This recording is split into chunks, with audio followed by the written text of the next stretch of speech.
very full agenda, so we want to start on time, move expeditiously, but we want to have meaningful conversations and discussions as well.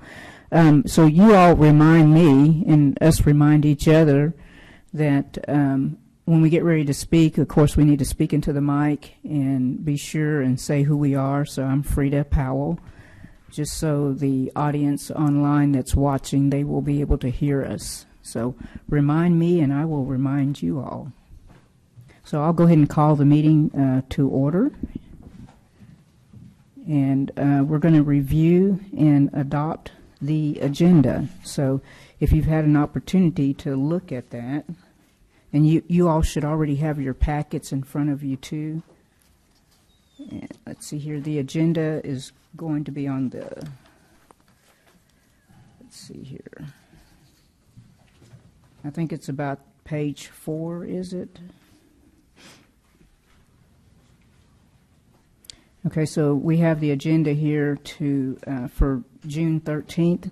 That is discuss and confirm committee consensus from June 6th of 2024. Discuss and determine preferred alternate city council composition and election method.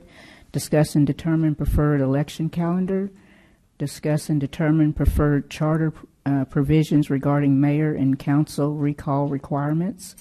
Discuss and determine any change to allow the city council appointing authority for other city officials.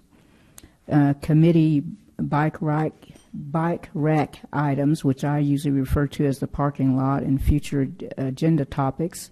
And then comments from the committee, and then we'll have the review and wrap up. So if everybody is good with that, I would accept a motion to adopt the agenda as it is presented. Move adoption. Okay. Do I have a second? Thank you. We have a motion and a second on the floor. All in favor? Aye. All those opposed? Any abstain? Thank you. Okay, we'll move forward. At this particular time, Ms. Stephanie, I will turn it over to you for public comment. Do we have any citizens with us tonight that would like to make comment? Okay, we'll invite Mr. Dawson up. Howdy, I got a few notes. I'll set it over at the podium over here.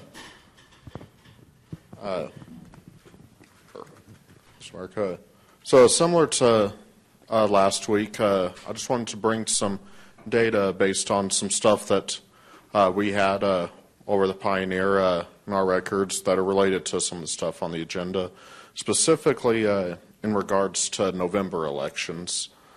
3 bits of data that I wanted to share with you is, number one, some turnout numbers. Number 2, some of the number of races on the ballot in various recent elections. And then also where the members of the current council stood as they were campaigning in last year's city election on the issue of November elections. So first off, just to kind of get a baseline on the kind of turnout that city elections currently have. In 2021, there were about 20,000 people who voted in the mayoral election. Last year, there were about 21,000 who voted in the mayoral election. So right around that 20,000 number is what we've seen recently in regards to city elections. Then if we look at probably the biggest city issue that's been on a November general election ballot recently, look at the 2020 Prop A. In that election, there were nearly 70,000 votes. It's more than 3 times the number of votes than we usually see in a city election in that election. And then also, if you look at the odd number years, in 2021, there was another city Proposition A election. There were about 15,000, and that was a very kind of under the radar election. And there were still about 15,000. That was a ballot where the only things on the ballot here were the state constitutional amendments and the city's Prop A tax ratification. And we still saw nearly as much turnout as we see in a regular May local election. A similar thing happened in 23 November election. Locally, the only thing on the ballot were the state constitutional amendment elections. We saw nearly as many, even more in fact, saw nearly 19,000 people vote in that election. So right now, in odd number years, we already see nearly the amount of turnout, even with no high-profile local elections. In even number years, November, we see significantly higher by a magnitude, again, of about 3 times, more than 3 times than in May. To move on to the number of races on the ballot, because I know that is a concern moving to May, competing with the state and local, or state and federal, sorry. In 2023 May election, there were about 15 different local races on the ballot. Now, some of those were outside the city of Amarillo, school districts that are both inside and outside, but since we had the countywide voting and some people locally don't know exactly which ones they vote in, people are having to pay attention to all those.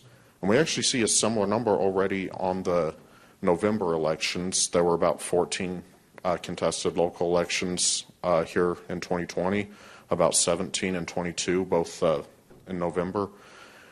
I think it's also worth pointing out with those city elections, most of those are already highly contested.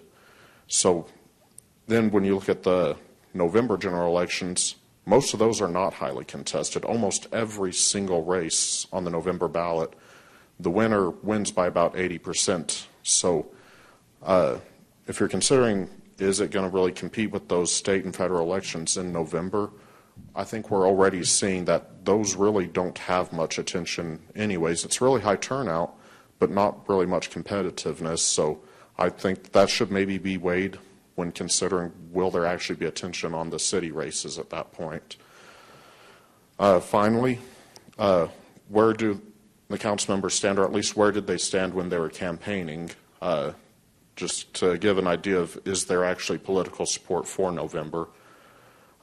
Last week I mentioned similar numbers for single-member districts, and there was a majority there. It wasn't real strong. Some were maybe I don't have an opinion, or some that said the voters at least should decide. For November, it's a lot more decisive.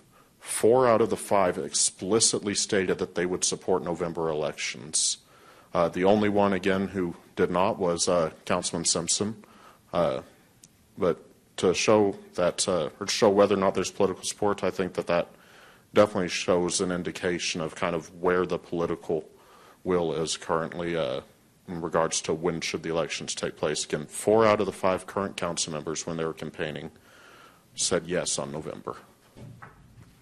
Thank you, Mr. Dawson. Do we have anyone else that would like to speak? Yes, my name is Angelo Pena. I'm just a citizen that has some comments. I didn't know if I should bring them up now or during the topics when you guys bring them up. Should I say what I need to say, or? Now is good. Thank you. Okay.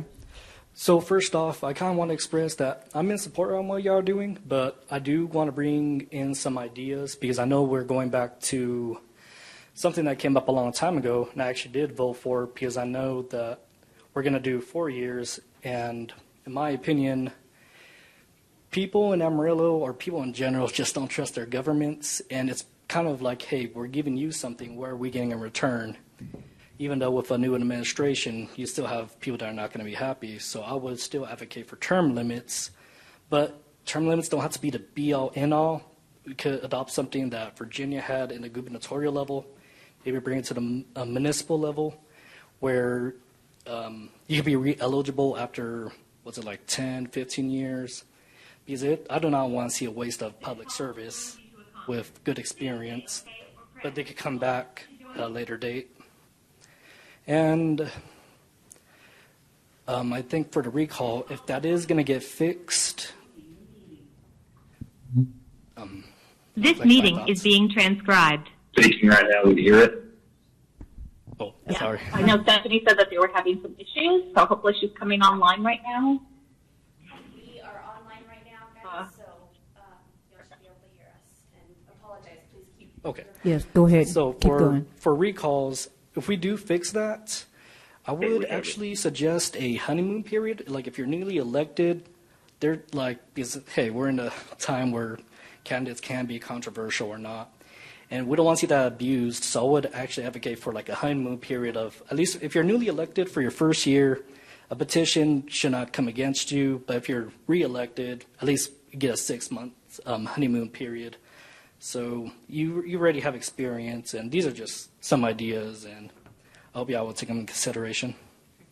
Thank you, Mr. Pena, is that right? Thank you, sir. Appreciate that. Okay. Is there anyone else for public comment? Okay. Thank you all very much. I appreciate that.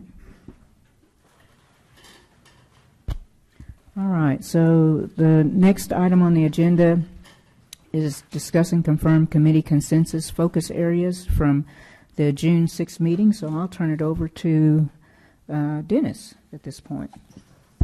Thank you, Madam Chair. This is Dennis Hawkins from Baker Tilly, and we thought that it would be a good starting point because I know there were a few people that were not able to attend last week, just to revisit what the decisions or direction the committee decided. And so the consensus of the committee was that in looking to any charter changes that we would propose moving from 5 to 7 elected members. That would be the mayor and 6 council members. And the consensus of the committee was to move from 2-year non-staggered terms where all the council was up for election at the same time to a 4-year staggered term system, so that every 2 years roughly half the half the council would be up for election. So we'd have a mayor and a certain number of council members in one election and the remainder of the council in the next election. And if we get into the meeting later on, I've given you some examples in some charts down the road. But that was the consensus from the committee, and I just wanted to confirm that that is our direction. Okay, is everybody, are we all on the same page? Okay. Yes, sir. Okay. So should I go ahead and continue? Yeah, go ahead. Okay. So our next topic is going to be about the council composition. And on slide 6, which is up on the screen here, we outlined a few of the options that have been discussed or are available out there.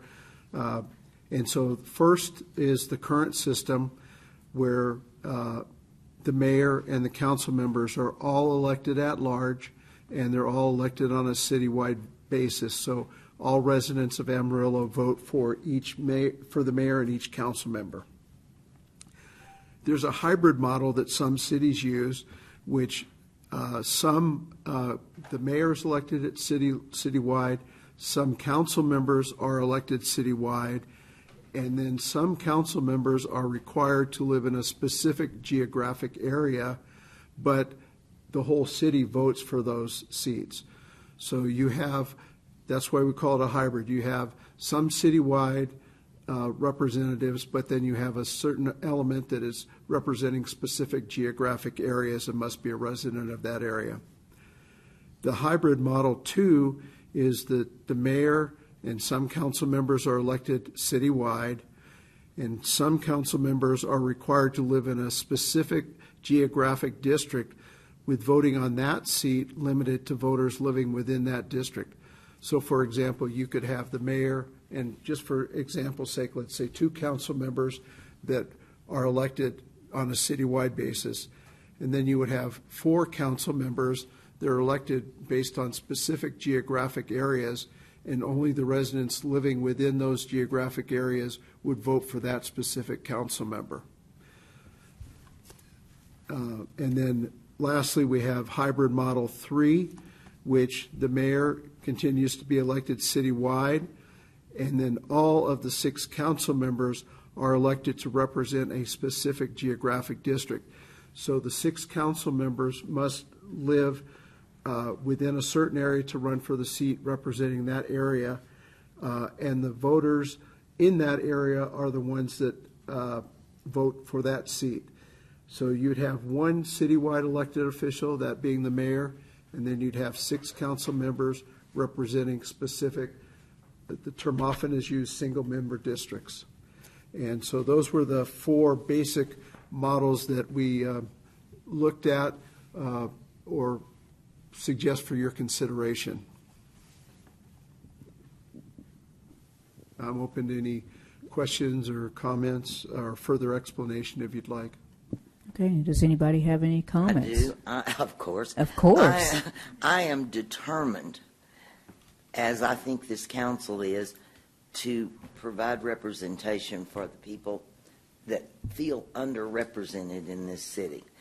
And I really believe the only way to do it is to create, with these two new positions, that those are single-member districts, that they have to reside within that district, say for 6 months before the election, and then they are elected by the residents of that district, because that gives the residents of that district control of their representative.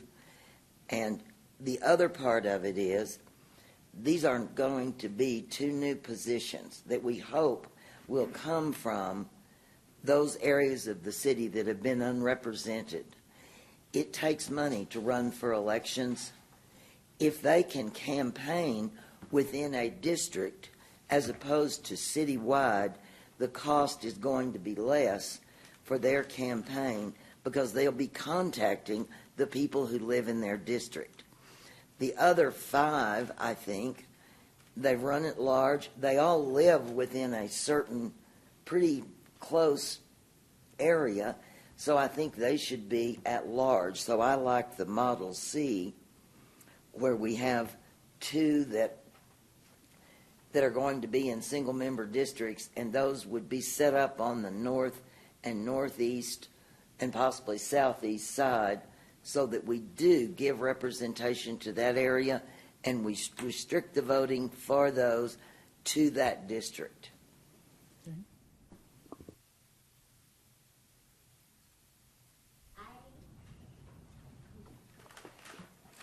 But based off of what you guys gave us, like here where it breaks up the districts, it seems to me like it'd make more sense to have 4 separate districts, 2 at large and 1 mayor.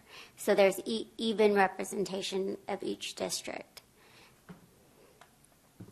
Here's the problem I see with that.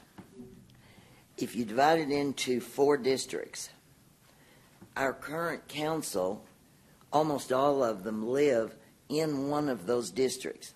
Who are we going to tell to move? I mean, would it change right now with the current council, or wouldn't it be after the election? It changes. The minute we pass something in November and the council accepts it, it becomes law. So in 2025, with that election, every council member that is currently in office would have to flip into a district, and they'd either have to move, and I don't think we want to say you can't run again unless you move over here in this district. Could we have some insight on that? Because I kind of feel like, is that... Yeah, if I could. I think one of the things that we have to keep in mind anytime that we're talking about any kind of representative district, whether it's a single member or any other version of that, is there are participants are waiting in the lobby. To admit all participants in the lobby, press *21. We have to keep in mind the Voting Rights Act, and so that's one of the challenges, and I can say I've worked on districting. That's one of the challenges that every city faces, is how do you divide the city equitably so that your voting age population is roughly equivalent, and you also have to bear in mind what are any ethnic or other demographics so that you're not isolating one or group or another. So one of the concerns I would have, and obviously it's a committee decision, but is how do you divide the city well enough with enough districts so that you comply with the Voting Rights Act and do it equitably. And so my concern, just as an advisor, is I'm not sure that you could do that adequately with just 2, but that's something we would need to work with the city attorney and work with the demographer on. But that's a consideration I think should be considered. I'd like to see some different demographics. Instead of the 4 districts, I'd like for an analyst to see if they could put a demographic together that would fit, which I believe it would be equitable both in race, minority, and population. And I don't know about the voting age. That's the one thing I didn't research. But I'd like to see a demographic set up if we had a district that encompassed these zip codes, 79124, 79107, 79108 would be District 1.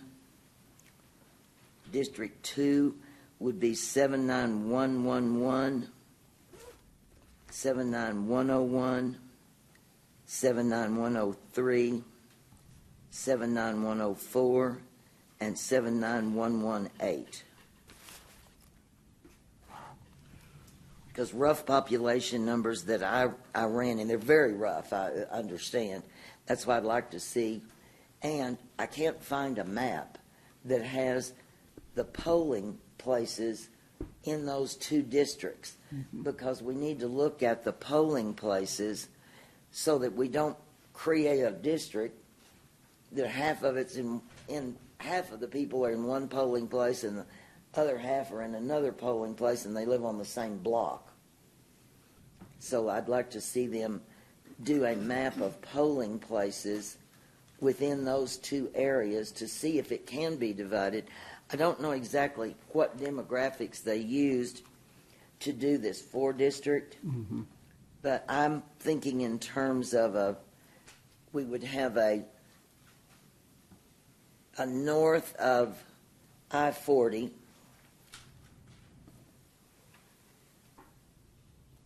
and southeast of I-40, and I believe part of that encompasses Randall County. So It does, yeah. right. So if we could do it that way, as opposed to northwest and northeast and southeast, we're looking at coming across to the middle, say I-27. If you use it north of I-40 and east and west of I-27, except for the lower northeast segment, which if we look at this map would be this little area right down here, where there's one dot over there just south of 287. So what we end up with, geographically it looks bigger, but the population is almost equal between west of 87 and east of 87, if you include this little part down here. I think we might be able to hit the numbers both in terms of racial makeup, minority makeup, as well as the variance. So I'd just like to see those numbers. Madam Chair, may I make a quick note? We've got some of your committee members on with us virtually tonight, and if y'all will be able to talk close to your mics, a little bit closer, they're having a little bit of trouble hearing. Okay. So and which committee members we've are got those? Michael Hanning, we've got Toby Hudson, and we've got Kim Benson Okay, on thank virtually. you. We also have Mick on with us and Al and Mary from Baker Tilly. So, and then one note, Sandra, just so you know, to kind of add to your conversation, both Randall and Potter County take part in the county-wide polling place programs. And so if we were to go to some sort of districts, even if you live in a certain district, you can still vote in any polling location within the county. So the precincts don't matter as far as Randall? Correct. You can vote any place. You can Okay. vote any place as long as you're in Randall County or Potter County, whichever one you live in. The precincts don't matter. So we don't really, other than using it for demographic research, we don't really need the polling places because they can vote any place. Yeah, that's I'd what just I'd like recommend. to, if we could see it that way, to see if we can divide. That might be one guideline, because we don't want to do a single member district that splits a polling place or a residency is what I'm looking at. Yeah, this is Does Dennis. that make any sense? Yeah. The one thing I also wanted to mention, and maybe Floyd or Mick would want to comment, or the city attorney, one of the methods that is used, or primary methods that's used in districting, is based on census tract, because that data is broken down more precisely. And so I think your suggestion of looking at certain zip codes, but I think we need to do further research and correlation between what census tracts are in those zip codes. But I don't want to speak for staff or the attorneys, but I think that that would be something that would need to be part of that analysis as well. But my purpose, I know, my purpose here is to go from 4 single-member districts to 2 and leave everybody on the southwest side of town alone so that nobody thinks they have to move in order to be in a district. I know when we looked at this before, Marcus Norris told me one time that we'd have to divide the city up into 13 districts, and we still couldn't get it equalized in terms of minority or this or that. And there was a lawsuit filed in 2013 about this, and they had to drop it because they couldn't prove that there were enough Hispanics being disenfranchised to even go forward with the lawsuit. So I don't want to get into trying to do 7 single-member districts. My purpose, if you can get me there, is to try and be sure that we give representation to people who have never had or never felt like they had representation ever in the history of this city. And it's on the northeast, northwest, and southeast, more so now from the central district of the city, east and south. The 79124 district is now encompassing La Paloma and out that way, so it's not quite as critical. That they feel they're underrepresented.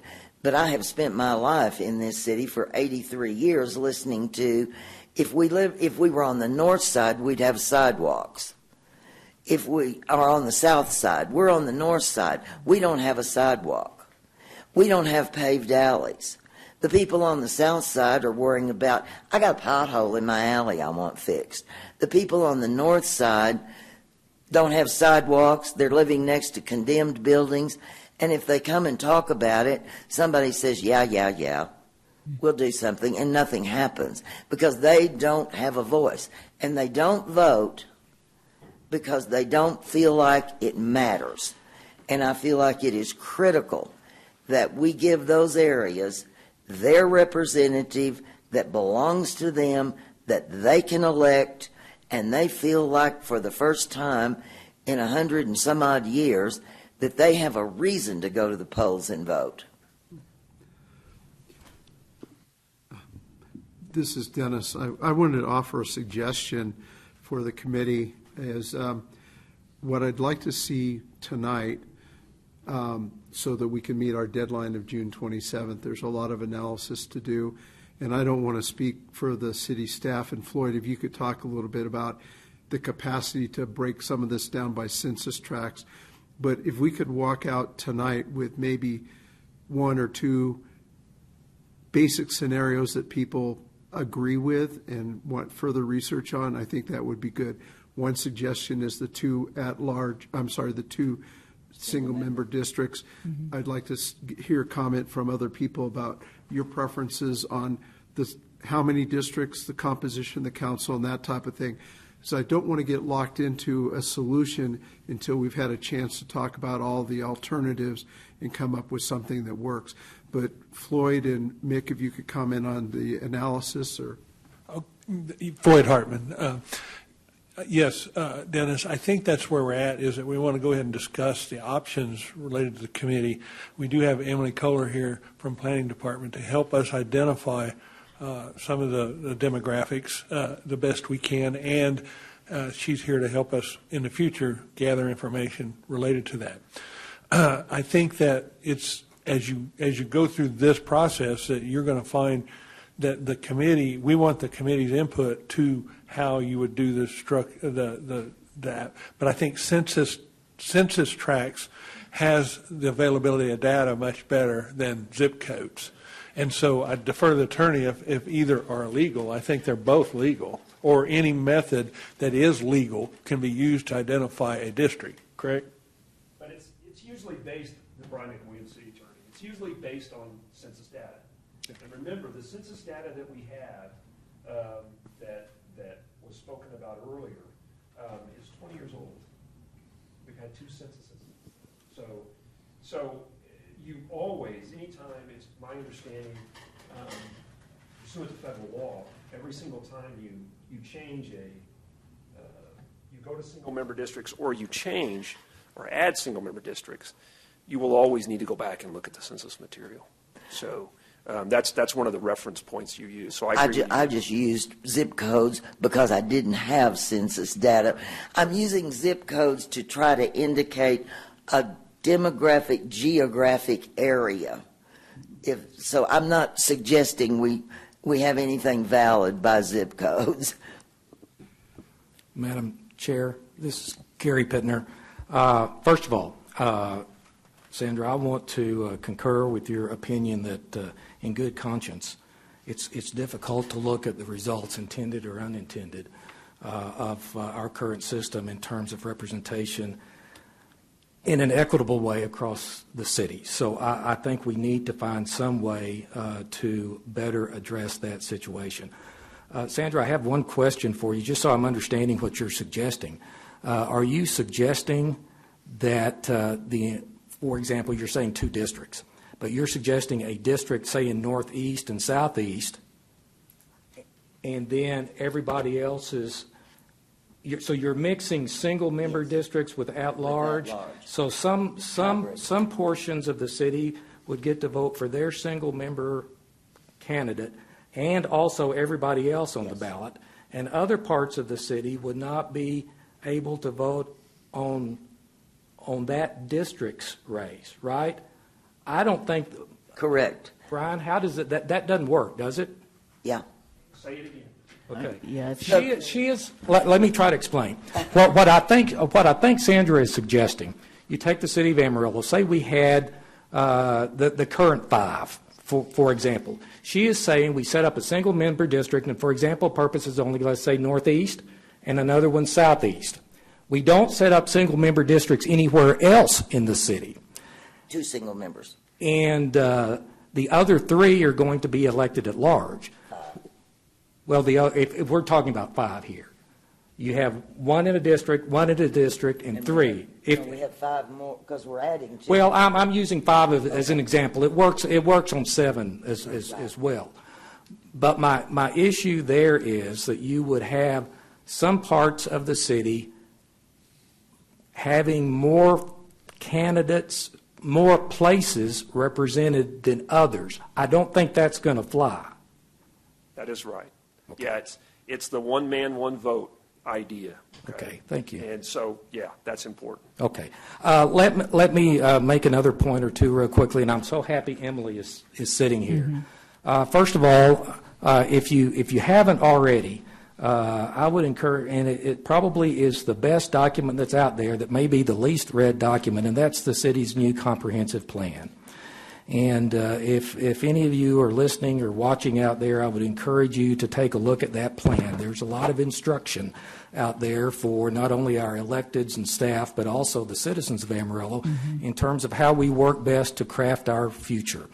And that plan, as I understand it, and I haven't looked at it, I haven't consumed it all in detail. I know Emily has it committed in its entirety to memory, including the process that led to its adoption. But it seems as though there was a real emphasis, and I think very healthily so, on neighborhoods, building the plan around neighborhoods.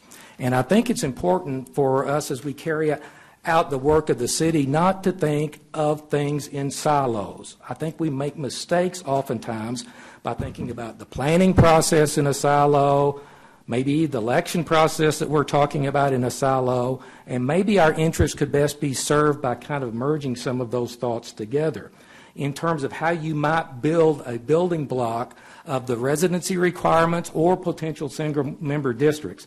Certainly the data that you would use, the only data we have to use is census data, block groups, census tracts, block groups, that kind of thing. So that's the underlying data that we would use.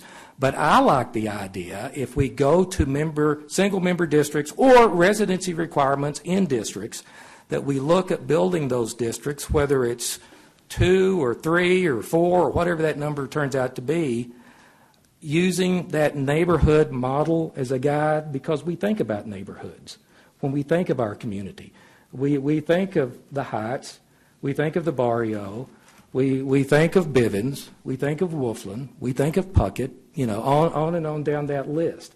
And if there was some way we could merge that good work and the thinking of the neighborhoods as a building block to the work of the city, that seems to make sense to me. So I would encourage us to think about if there's a way to, you're not going to be able to come exactly, probably, but maybe you could get close. It makes it easier to explain to the public, I would think, if you're going to some sort of residency requirement or single-member district situation to do that. My preference in terms of the single-member districts versus the residential requirements, I am of the opinion that we can get at our problem here with residency requirements, but yet still allow citywide voting to take place. In other words, pick 2, 3, 4, whatever the number is, of districts or areas maybe is a better word here, where you would require the candidates to be generated from that piece of geography in terms of their residents, and then allow everybody in the community to vote on those candidates. In my way of thinking, that's getting at this problem, because you're going to be ensuring representation from across the city, yet you still have the situation where every city council person represents everybody in the city in terms of the ballot box. I think that would be an easier sell, number one, to our community, who's had a long history of the at-large voting system. So I would suggest that we give due consideration to the residency requirements. And if we go single-member districts, I think, Sandra, we're looking at least 4 of them. And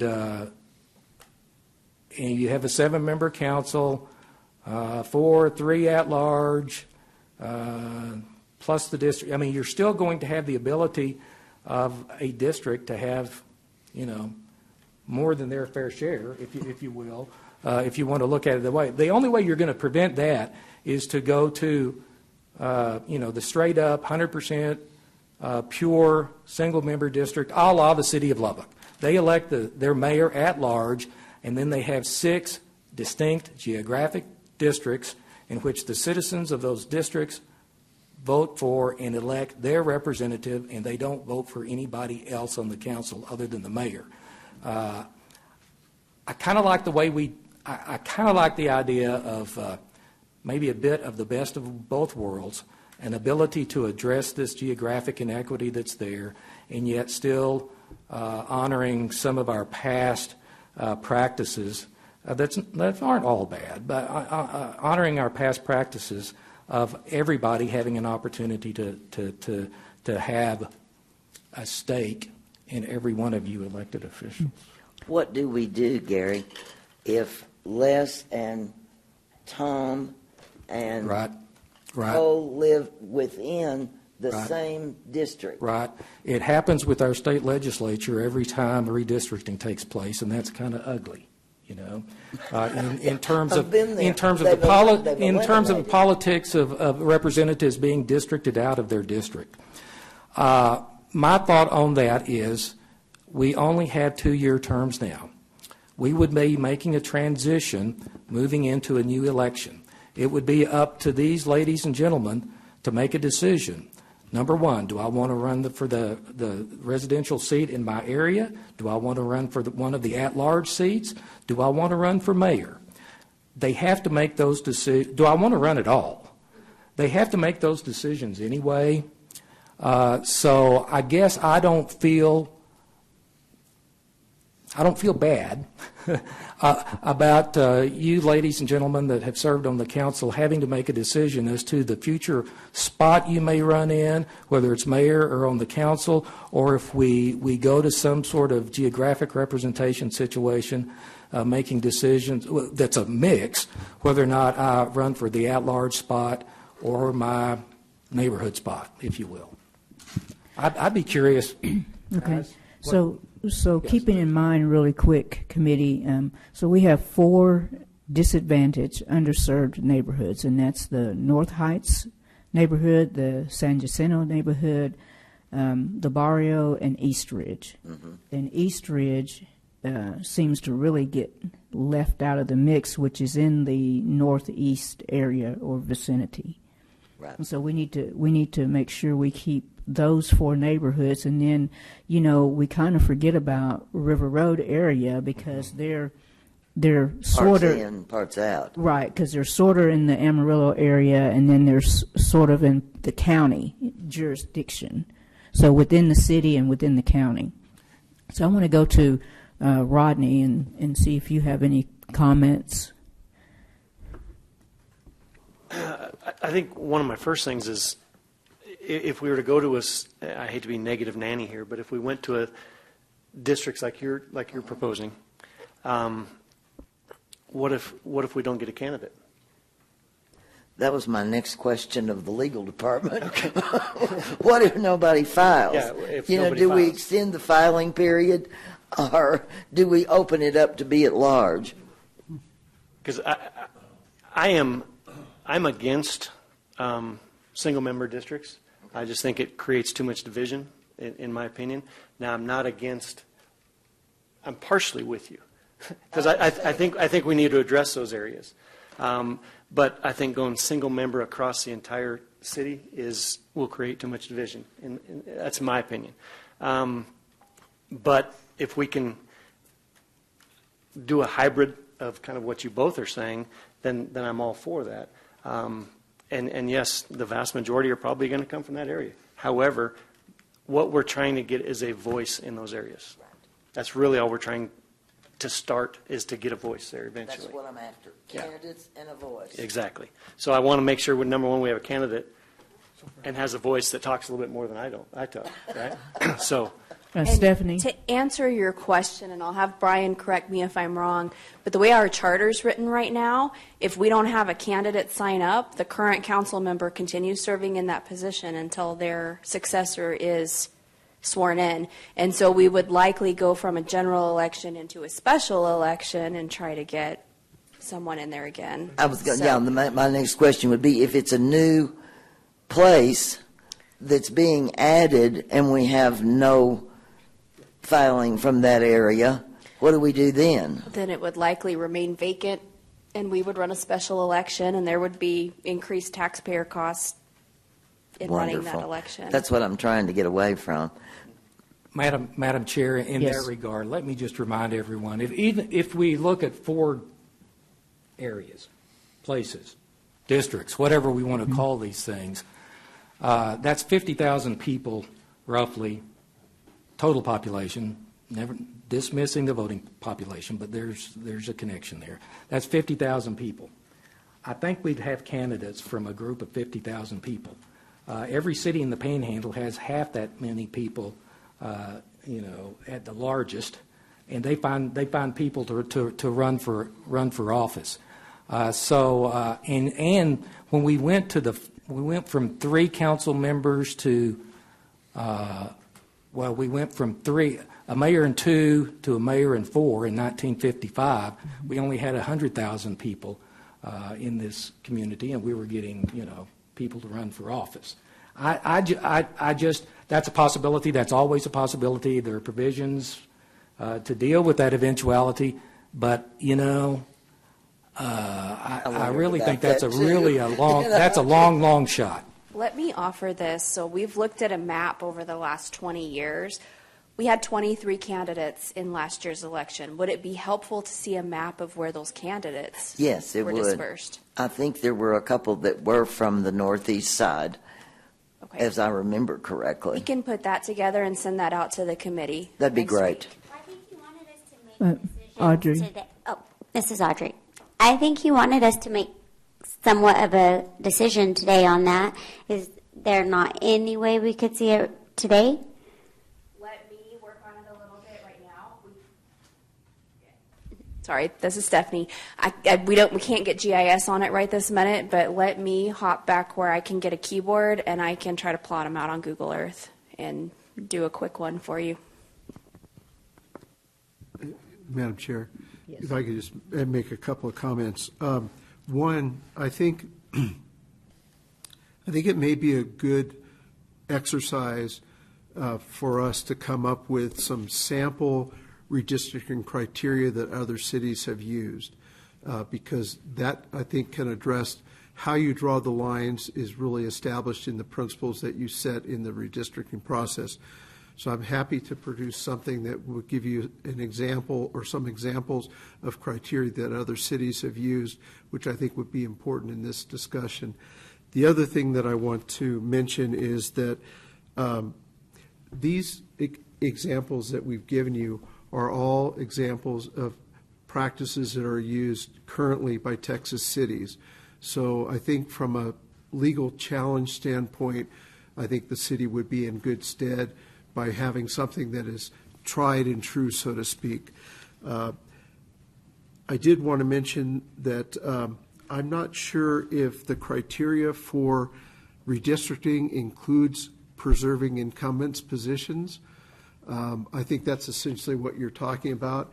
And I don't want to give a definitive answer, but I have a feeling that that is not a criteria that would be acceptable under the Voting Rights Act. But I think it's important that we take a look at some of those criteria.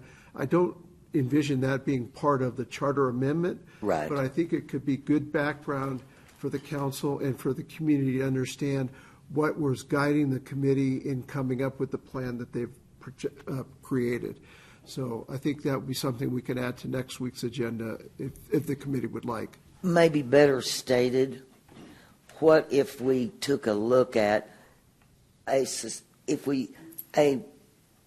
district that might be drawn, and how many of all of the past, say, 15 years of council members came from that district as opposed to this one over here. The way this map looks, it's very concentrated. Mm-hmm. Here and here. And I'm not trying to preserve Tom and Les and Josh and everybody else, but I also don't want to get into a situation where we have a majority of potential candidates living in this area and this area. We divide those into districts, and, you know, there may be not anybody much over here. Trying to get these equal and hitting the variance and the majority minority, I think we're going to run into a problem. So that's what I'd like to, that's my purpose, is not to try to say, well, somebody, you know, Tom's going to have to move, or Les is going to have to move, or whatever. They can't all live in that same neighborhood. But I'd like to see if that's been the case in the past, where within, say, what would be a district, is that where most of our representatives came from? Does that make any sense? Mm-hmm. No.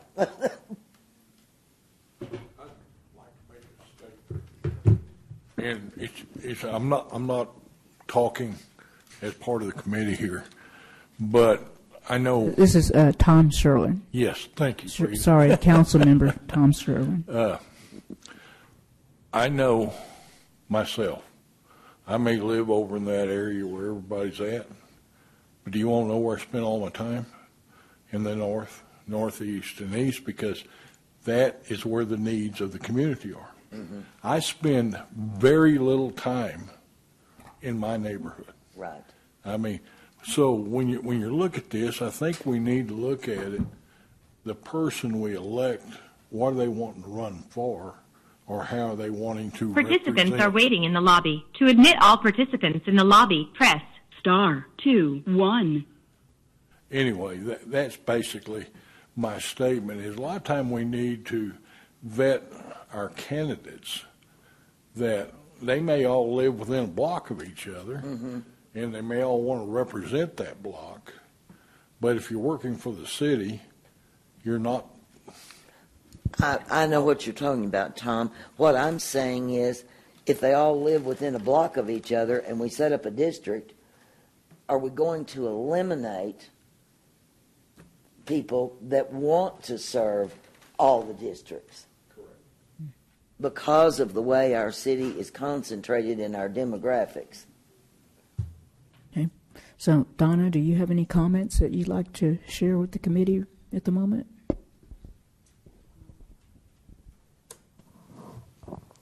Well, I am like Rodney, and I'm against single-member districts. But I do think I like the plan Gary kind of came up with. It might be something worthwhile, but I think we still need some at-large people, not all districts. But anyway, so that's kind of where I stand. Okay. That's why I liked the hybrid. And Gary, they've got it set up that the mayors at large, that council members are required to live in specific districts, with voting on that seat limited to voters living within that specific geographic district. And which is single member, which is my definition. Which is how I guess I've traditionally defined single member districts. But we have some council members elected at large, Exactly. and some council members required to live in specific, and that's what I'm talking about.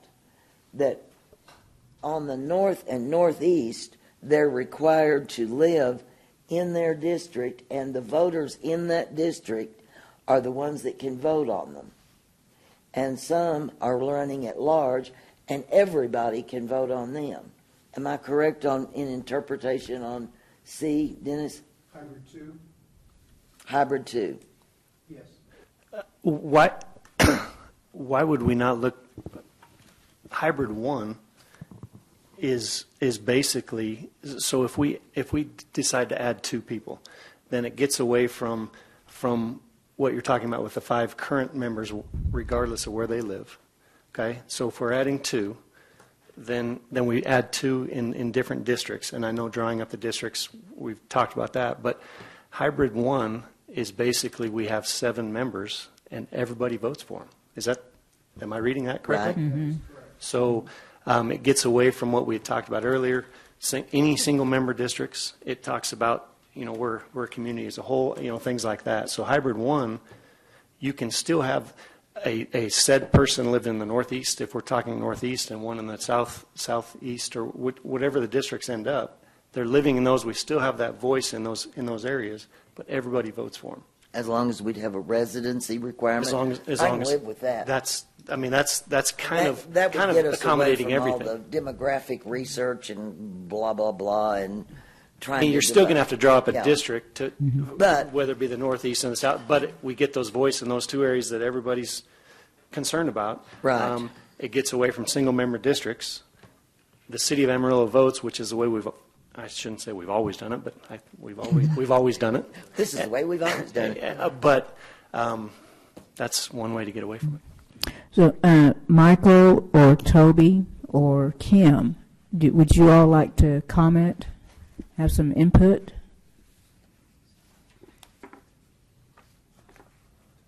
Yeah, this is Michael here. I'm curious if Nick or we saw some graphs about comparing our city to the other 10 cities. There was like 5 bigger and 5 smaller. How that's worked if they went from all at large to some single member, because it seems like hybrid 1 would. I mean that looks the best to me, but I just wonder if there's some other information on what other cities are doing if they switched from at-large to a hybrid model or all single-member districts. How did that affect them? What happened? Michael, this is Dennis. I believe that they all have changed the form of election. I'd have to go back and look at each city and what the prior election method was. I don't recall that off the top of my head, but I believe that not all, most of the ones that have gone to a different kind of formula, like one of these four, has had a change at some point. Some longer, some more recent. But I could go back and update that to the extent possible and get that to the committee for our next meeting. And I didn't want to speak for the committee, but I just wanted to get a sense that what I hear from some of the comments is people are concerned about doing anything that is a single member district variation. And so there is concern about doing anything that would require people to live in a district and restrict the voting to only those residents of that district. Is that a fair reading of the committee? Well, versus kind of try to draw the distinction again between what I would consider to be a pure single-member district model, where you have a geographic area, the candidate has to be from that area, and the voters come from that area. Like a hybrid 3. Yes, versus the residential requirement kind of model, which still speaks to the geography but handles the who votes issue differently. I think we're a little bit confused by that. Okay. Audrey. Yes, ma'am. This is Audrey. I personally like the hybrid too, where there's some at-large and some that require within the district, and only those districts. Participants are waiting in the lobby. To admit all participants in the lobby, press *2 districts vote within that one. My thought process behind that is I feel like there might be still some control on who gets chosen in some of those spots as well, versus like allowing that community, that area, to kind of pick their representative. Because when you live in that area, Amarillo is kind of like a small town.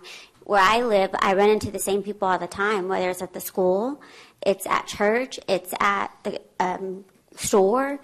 So I am in favor of the hybrid too, and I'm sorry, I like our council members a lot, but I feel like the thing is, I feel like it's more important to give a fair voice to all districts.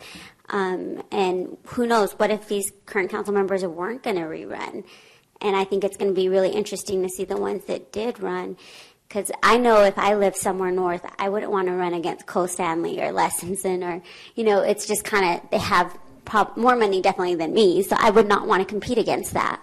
So, that's my thought process. That's why I like hybrid too. And even being fair and honest, look at the demographics here. How many other Hispanics are sitting here? How many other black people are sitting here? Like, there does need to be more representation on demographics here. You don't know my authenticity. I'm kidding. Okay, Toby?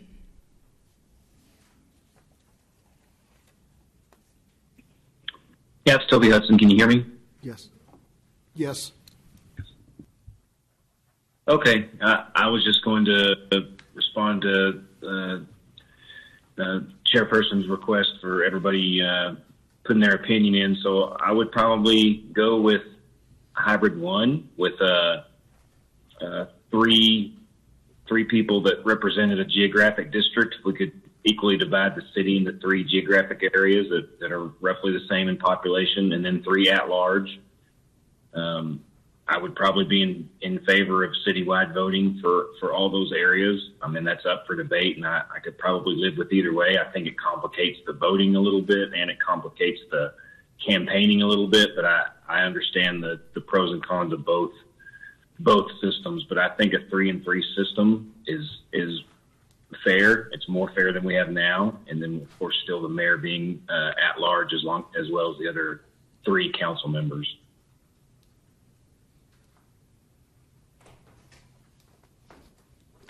Toby, you want the residency requirements on 3, is that correct?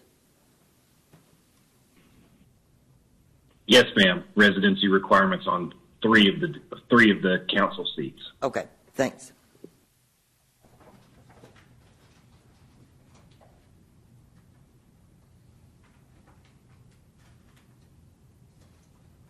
Have we heard from Kim yet? No, Kim? And I don't know. I'm here, Frida. Still a little bit on pneumonia brain. Hospital with double pneumonia. Well, we hope you get to. Dedicated here. I'm trying to take all this in, and it's kind of foggy. But I did kind of agree with what Toby said. You know, we need to make it fair. That's the main thing. Not just to the council and the mayor, but the citizens to have representation. So that to me is what this committee needs to accomplish, is getting both of those things, you know, fair for the people that are running, but also fair for our citizens to have that representation, because we know that the north side has not had fair representation for years. And they've asked and asked to get help from the city, and they've been put back on the back burner for whatever reason. I don't know if we'll ever know, but that's kind of where I stand. Thank you.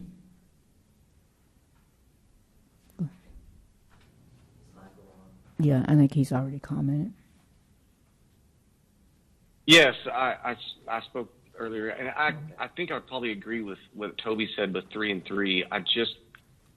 My concern with going all single member, it seems like that would create division and everybody fighting for their, if it was all broken up into everyone has to live in their geographical area and that's what they represent, it seems like you might be getting into an issue where it's just every council member fighting for their district, and it might be harder to get stuff done as a city. And so, but on the other hand, I agree that folks on the north side, the northeast side of town, have a much more difficult time. And what Sandra said earlier really made sense in terms of campaigning. When you think about campaigning for a single a geographical area versus the whole city at large, that really cuts the cost down on who you're trying to reach and who you're trying to talk to. So I think I would tend to agree more with the hybrid model 1, where it would be maybe 3 are geographically restricted, and the other 3 are at large, plus the mayor being at large. Okay. So, Michael, just to be clear, the 3 would be, you'd have the mayor and 3 council members elected at large, and then you'd have 3 council members with a residency requirement, but the voting for those 3 seats would also be citywide? I heard Brian speak to this earlier, but is that where if you lived on the way south of I-40, you would still be voting for the candidates within the districts you didn't live in? Is that can you do that? That's what hybrid 1 does. So yes. Yeah. I mean, I think I would. Yeah, I think I would be fine with that, because it's still part of Amarillo. I mean, I wouldn't want to restrict it just to.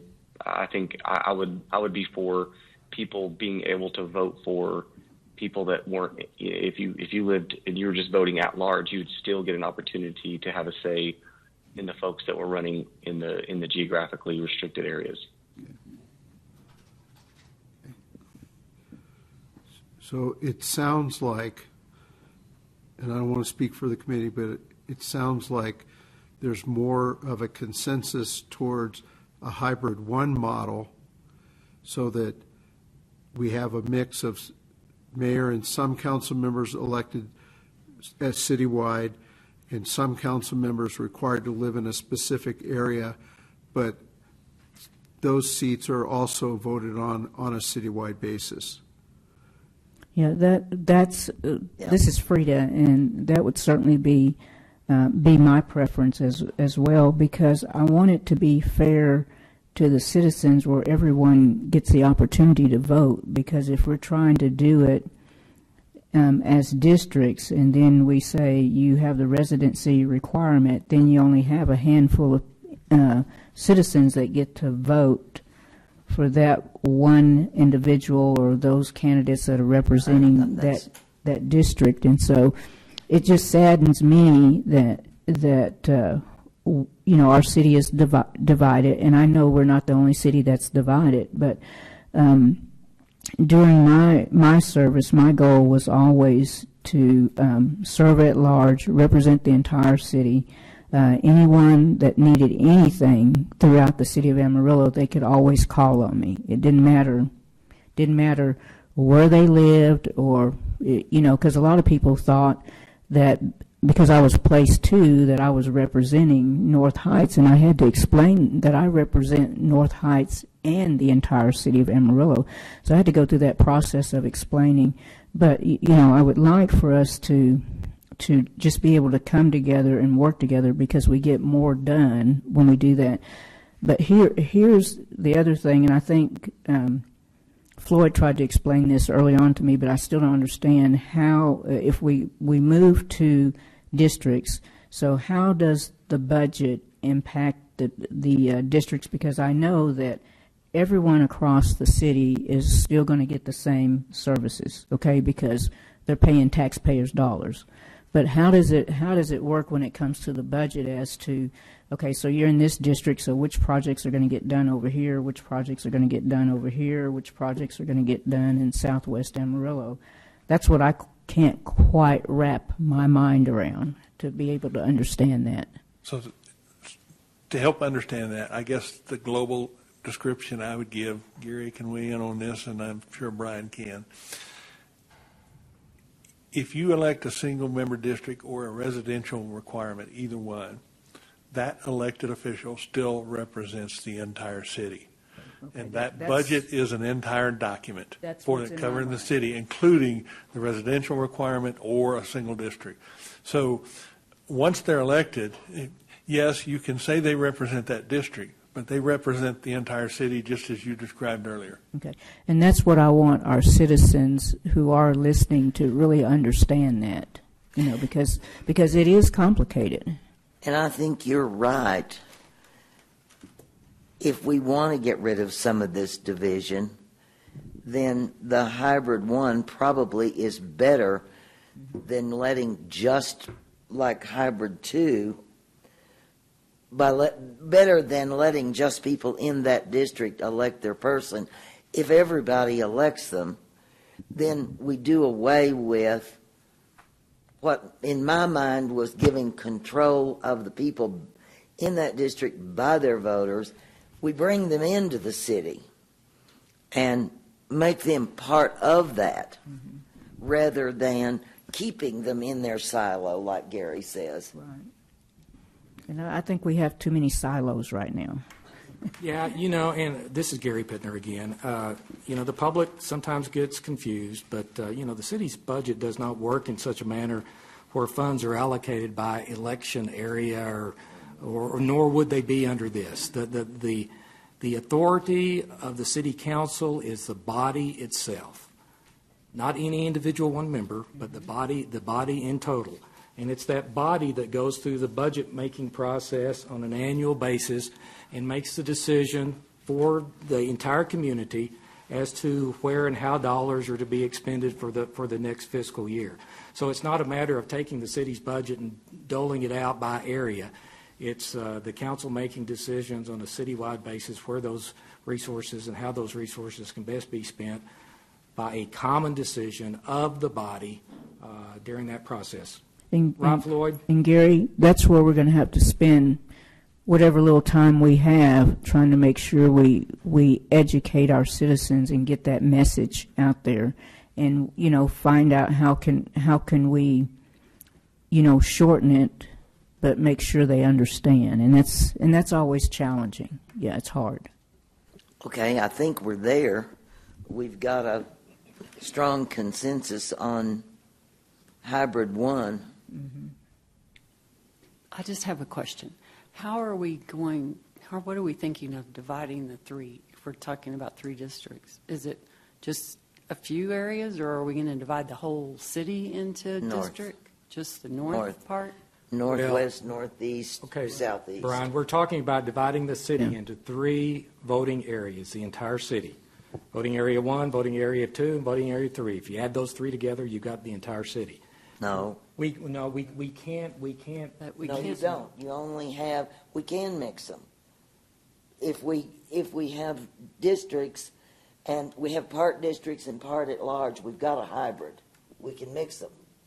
But I don't think you can have just 2 people, or people just from the north have a district and the south not get a district. Well, how are you going to have a district if you don't have a geographic Well, that's area? what I'm asking. Yeah. I just am like, If I could something about that clarify, doesn't seem. the cities that have something similar to hybrid 1, the geographic areas it's the entire city broken up into however many areas there are. So you would have 3 geographic areas, and there'd be a residency requirement for those 3 seats. Yes. And then everybody else could live wherever they want to live.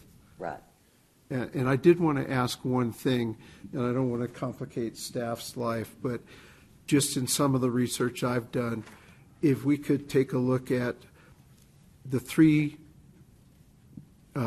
geographic areas that Toby mentioned, but if we could also have the latitude to look at perhaps a 4th one, and then that would mean you'd have 2 council members run at large and 4 have a geographic representation. I just think that we might need some flexibility on that number of geographic districts in order to be able to address all of the demographic, the Voting Rights Act considerations, et cetera. I don't care how many we have as long as we can get that area represented. I'll go with anything. Madam Chair, this Yes. is kind of for Dennis, I guess. We've talked about the 1, 3, and 3. 3, setting the mayor's side, 3 at large and 3 by districts, therefore 3 districts. That's going to help with the geographic distribution. I don't know if it'll get us all the way there, and I think we need to think about that. A 1, 2, and 4 stands a better chance of that equity there, because if the districts get those, dividing the city into 3 pieces constitutes 3 rather large districts, big pieces of geography. That's a step in the right direction, but I don't know if it gets us there. But isn't it population? Well, it would be. Well, if we do 3, that's 66,000 people per district. Mm-hmm. This is Audrey, but that's really not something that we would need to pick and decide. Experts would draw up the lines of districts. Am I correct? Well, we would have to put a proposal in the charter Right. election to say it's going to be 1, 2, 4 or 1, 3, 3. Uh-huh. And so what I'm asking is to have the latitude of look at 3 or 4 geographic areas, just to be more doable in terms of the parameters that we have from the Voting Rights Act. So I'm just asking for that flexibility and to work with staff on that, Floyd or Brian. In that request, I just want the committee's input on that request. Are you okay if we as staff members bring you a map that shows 3 districts based off the 66 plus population, and then a different map that shows 4 districts based off of the 50,000 neighborhood? Yes. And just draft that as a representation, not as the final boundary. Yes. Committee? That's what we're asking. Go. So, committee, you all okay with that? You all good with that? Yes, with a caveat, like all good drawers of districts, that they be compact, respectful of the neighborhood boundaries Yes. to the degree possible, and actually make common sense. We have all seen state house boundaries, congressional district boundaries that are drawn not keeping communities of interest in mind or compactness in mind, but keeping politics in mind. Right. So, whatever we can do to draw, and there are, boy, there's 1,000,001 ways to do it. I mean, we think as a community, I think it's just in our nature to think of quadrants if you're dividing by 4. But if you do that by population, we think of the interchange down here as that center point of those quadrants. That's not the case if you're trying to balance population. If you do 3, you're talking about a pie with 3 big slices, a size of slice that I like of key lime pie, a big slice. 4 would be a slightly smaller slice. You could also divide the city into 3 pieces, 3 or 4. North and south, or east and west. I mean, the number of ways I'm going east and west. The number of ways you can do that is innumerable. But the things you have to keep in mind, I think, are the realities of knowing your community. Understanding your community, understanding where people live, understanding the parameters of the Voting Rights Act, and trying to put all those things together in a brew that works. That's what we're looking Okay. for. Yeah. And Good luck coming up with that brew. And our general population, most will not understand, the Voting Rights Act and the laws that we have to follow in order to get done what we need to get done. That's going to be a challenge as well. And I think we need to understand too. And it's changed I may have mentioned this before, but the nature and the look of this community has changed dramatically in my lifetime. There is much more diversity across the different corners of this city than there ever has been. Socioeconomically, 70% of the school kids in the Amarillo Independent School District are on free and reduced lunches. That tells you something about the socioeconomics of this community.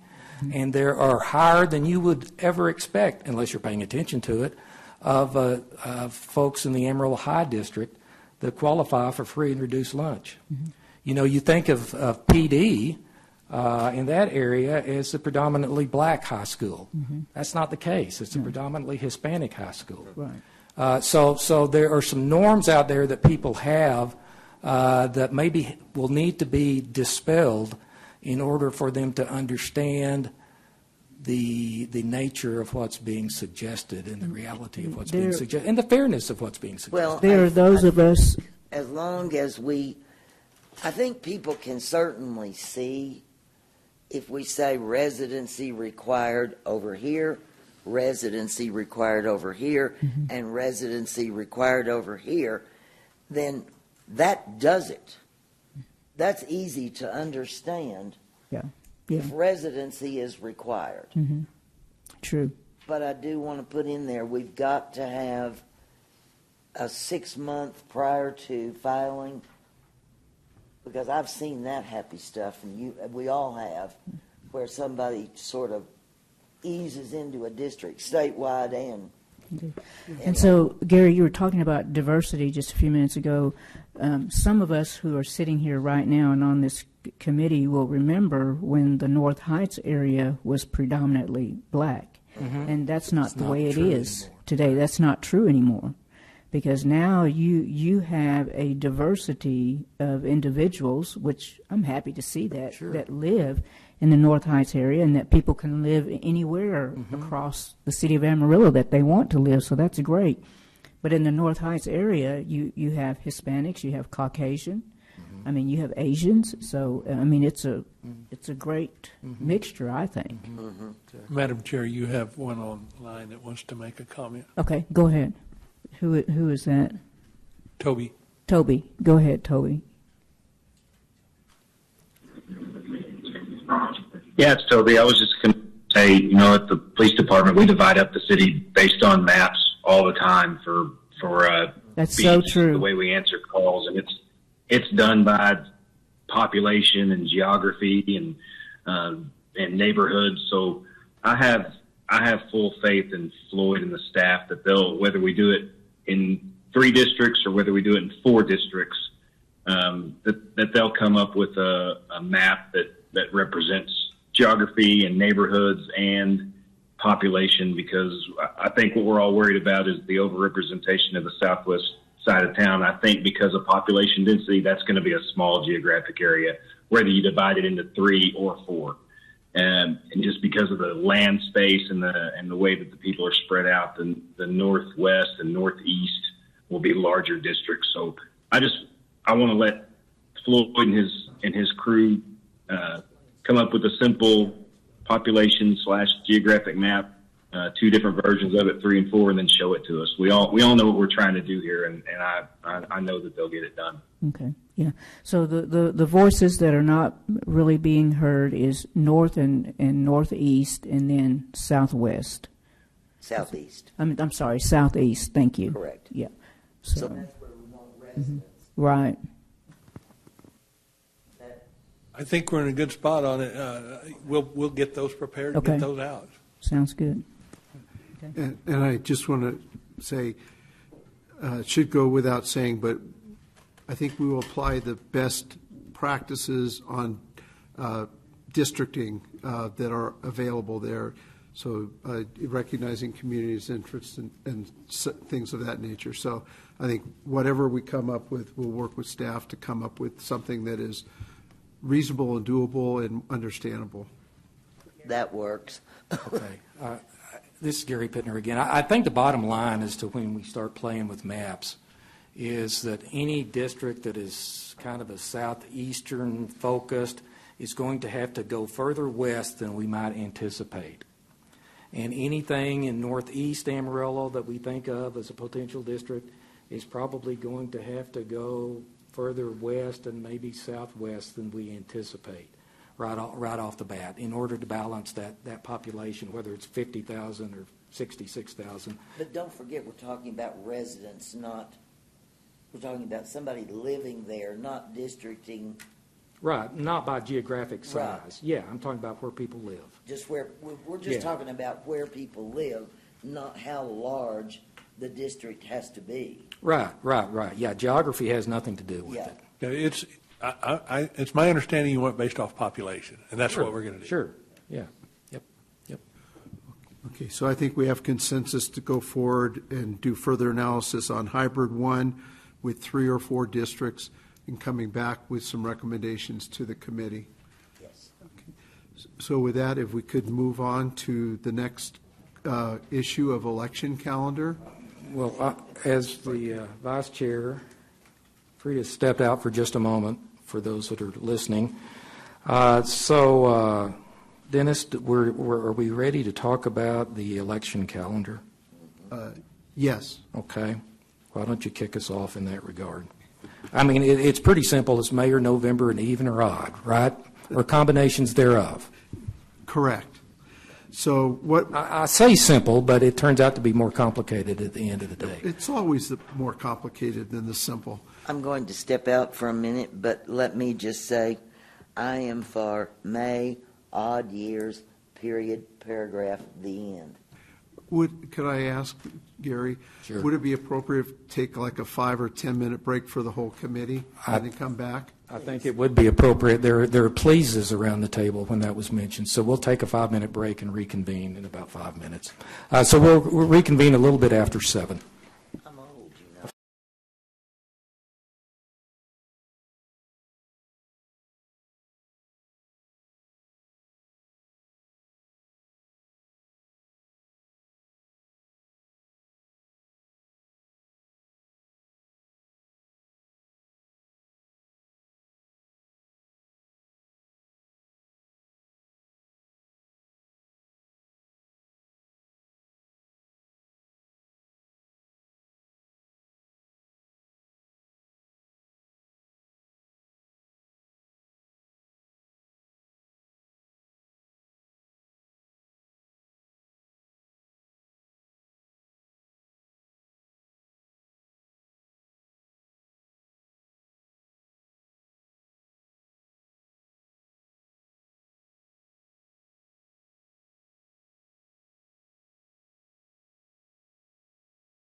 Here. So let's jump back in the pool.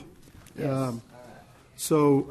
We put together a couple of different scenarios, and one of the things that we tried to do was to give you some examples of if you had a May odd year election cycle, what that would look like, and if you had a November election cycle, what that would look like in terms of when people are up for election and when they go for re-election, and how to make that transition period.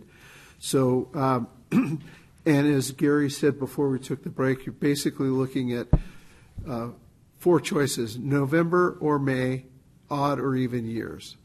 And currently, Amarillo is on the May odd year system. And so what we tried to do, and I think for the sake of discussion tonight, since we've kind of made a decision on the other issue, is well, let's just focus in on hybrid 1 on the election cycles. I think that might make the discussion a little bit easier. And Dennis, can we take just a moment and have Stephanie kind of make a few comments on the map that she gave us? Certainly, I didn't see that was yeah, distributed. Since she has distributed that really quick. Thank you, Madam Chair. So this map, and you'll have to excuse my poor GIS skills, it was done quick, but it's got red and green dots on it. The red dots are your mayoral candidates in 2023, and the green dots are all your different council member places. So you can kind of see how that was distributed over the city for our 23 candidates that we had in last year's election. Are there any questions on this?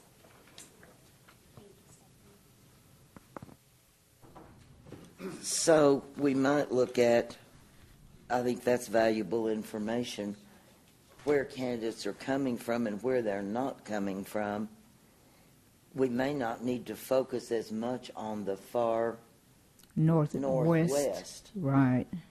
We can focus on central, northeast, and southeast.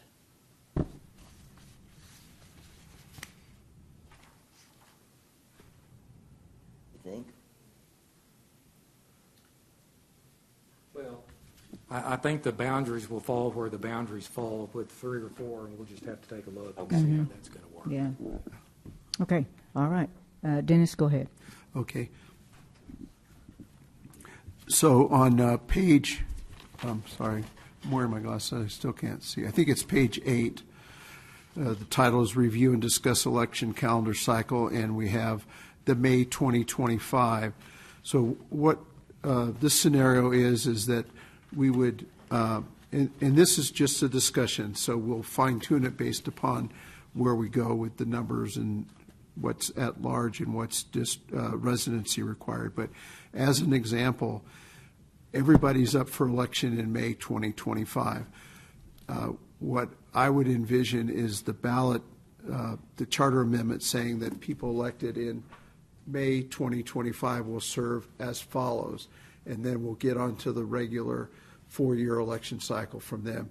So some people elected in 2025 will need to stand for election again in 2027. Some will not be up for re-election until 2029. And so what we tried to do is kind of carry it out for a couple of election cycles so that you could see what that might look like. And in this assumption, we had the mayor and 3 places citywide and 3 places on residency requirements. In any event, I think this gives you a flavor for how that would work. And I think it's important that whatever goes to the ballot in November, if anything does go to the ballot, that we spell out how that transition would be made. And if you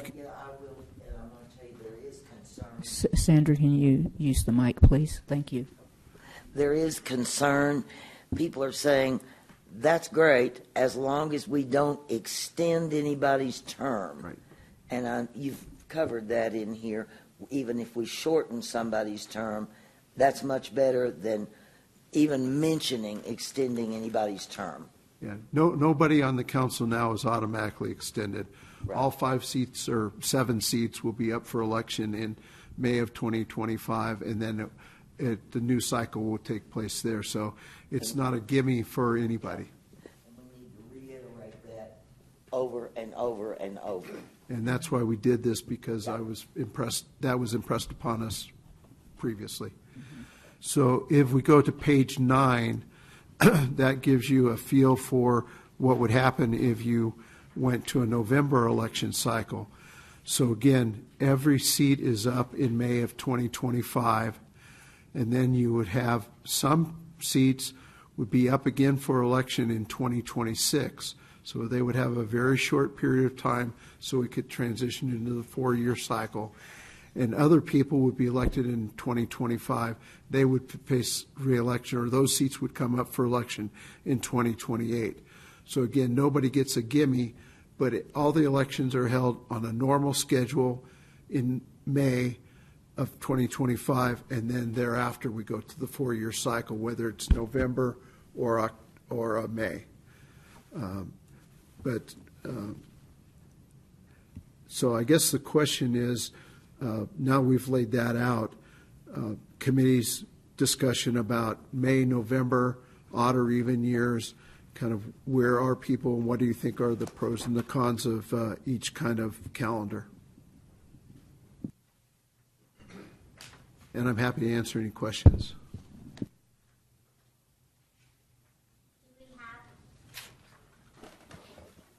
This is Audrey. Do we have like voter turnout numbers? I know Noah gave us some, but I didn't know if the city had some as well. Well, we're obviously going to have an incredible number of voter turnout, more so in a presidential year and in a midterm year. So if we're doing odd years, it's going to be dedicated city. If we do even years, then some people are going to have to run at a presidential or a midterm, and some people are going to have to run at a city election. So it really takes it out of whack, I think.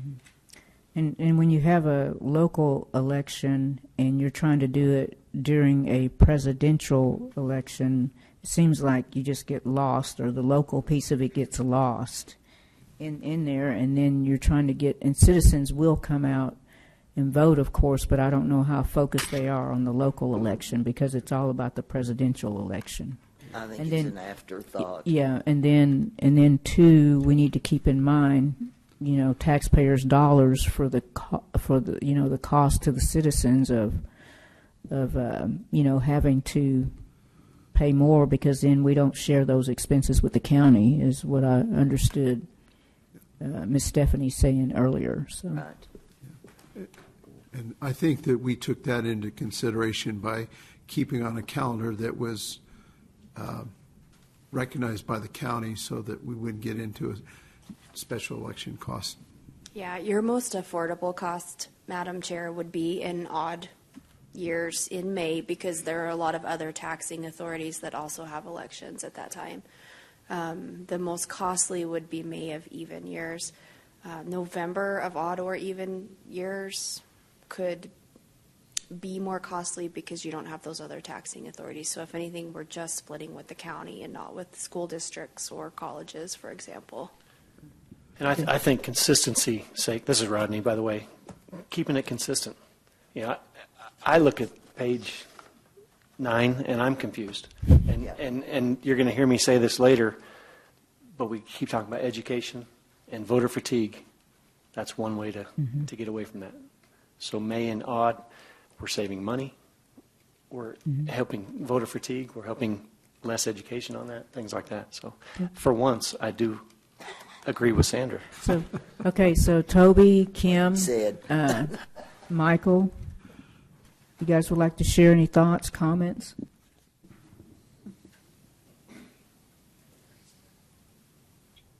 Yeah, this is Michael. I guess there's really no way to go from 2 to 4 year terms without having those off years. I guess I'm just curious. You just pick 1, 3, and 5, 2, 4, and 6 is just because those are just the numbers the way they fall. You're skipping a number there. How do you determine who would be elected for a year and a half versus who would, get voted for another a 3-year term. You could set it like that, Michael. This is Stephanie. Or you could even, in essence, draw straws for it and draw for what places would go for 2 versus what would go for 4. Or I can pick them, Toby, and everybody can be mad at me. Yeah, I got it. Yeah, I think Stephanie answered the question. It's either you specify it or you do it by a lot once the election is over. And whoever does rock, paper, scissors the best gets the longest term, I guess. But these are just examples of seats. Madam Chair, this is Gary Pittner. No, I agree with that, and I think doing it in May is just a much better situation than having to battle the presidential election. Okay, Madam Chair, I agree with Sandra.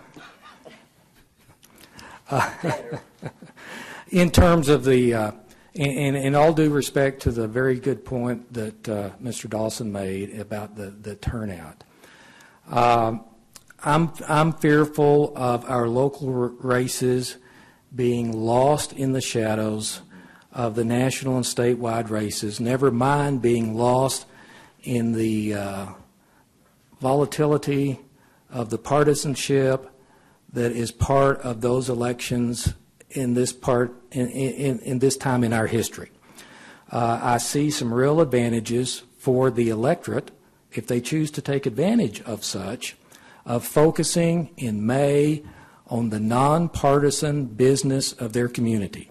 In other words, City Hall, the schoolhouse, Amarillo College, the Water District, whoever we're happening to vote on. Those are all nonpartisan races.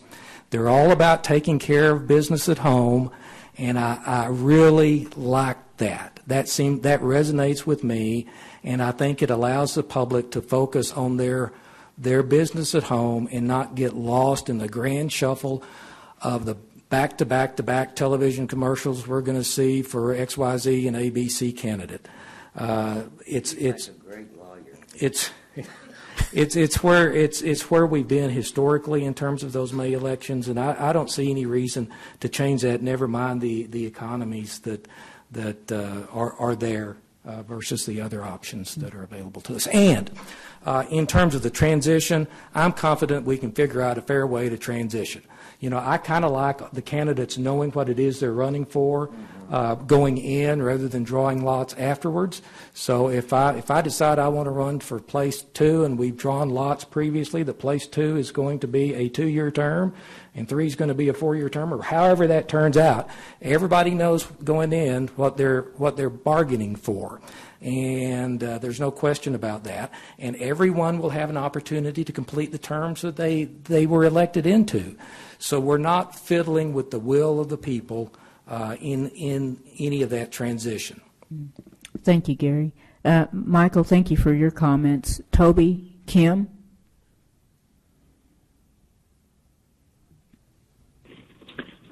This is Toby. Sorry.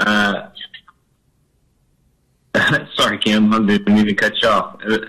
So this is Toby. I think that I agree on the May of odd years for certain. That seems to be a pretty good consensus. My suggestion would be that whichever we land on, whether it's the 4 districts and the 2 at-large plus the mayor, or whether we wind up with 3 districts and then 3 at-large plus the mayor, whichever one is greater, being the 4, that would be the like, that make sure we divide those up 2 and 2, so that there's 2 of the at-large being elected every 2 years, or vice versa. If we have the 2 district or 4 people representing districts, then those are split equally. Okay. Thank you, Toby. Kim? Yes. I'm glad that Toby cut me off because I like what he said. I agree. We need to keep it in May. Putting a lot of changes on the citizens, and if you go to November, I just think it's too much at once.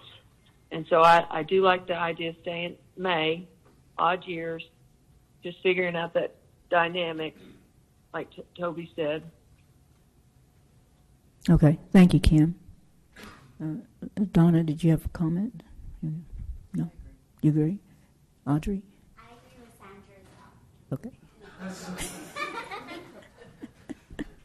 I love being queen. Everybody agrees. Don't Stop say a talking. word. Move on. Shut up, Picard. Everybody agree.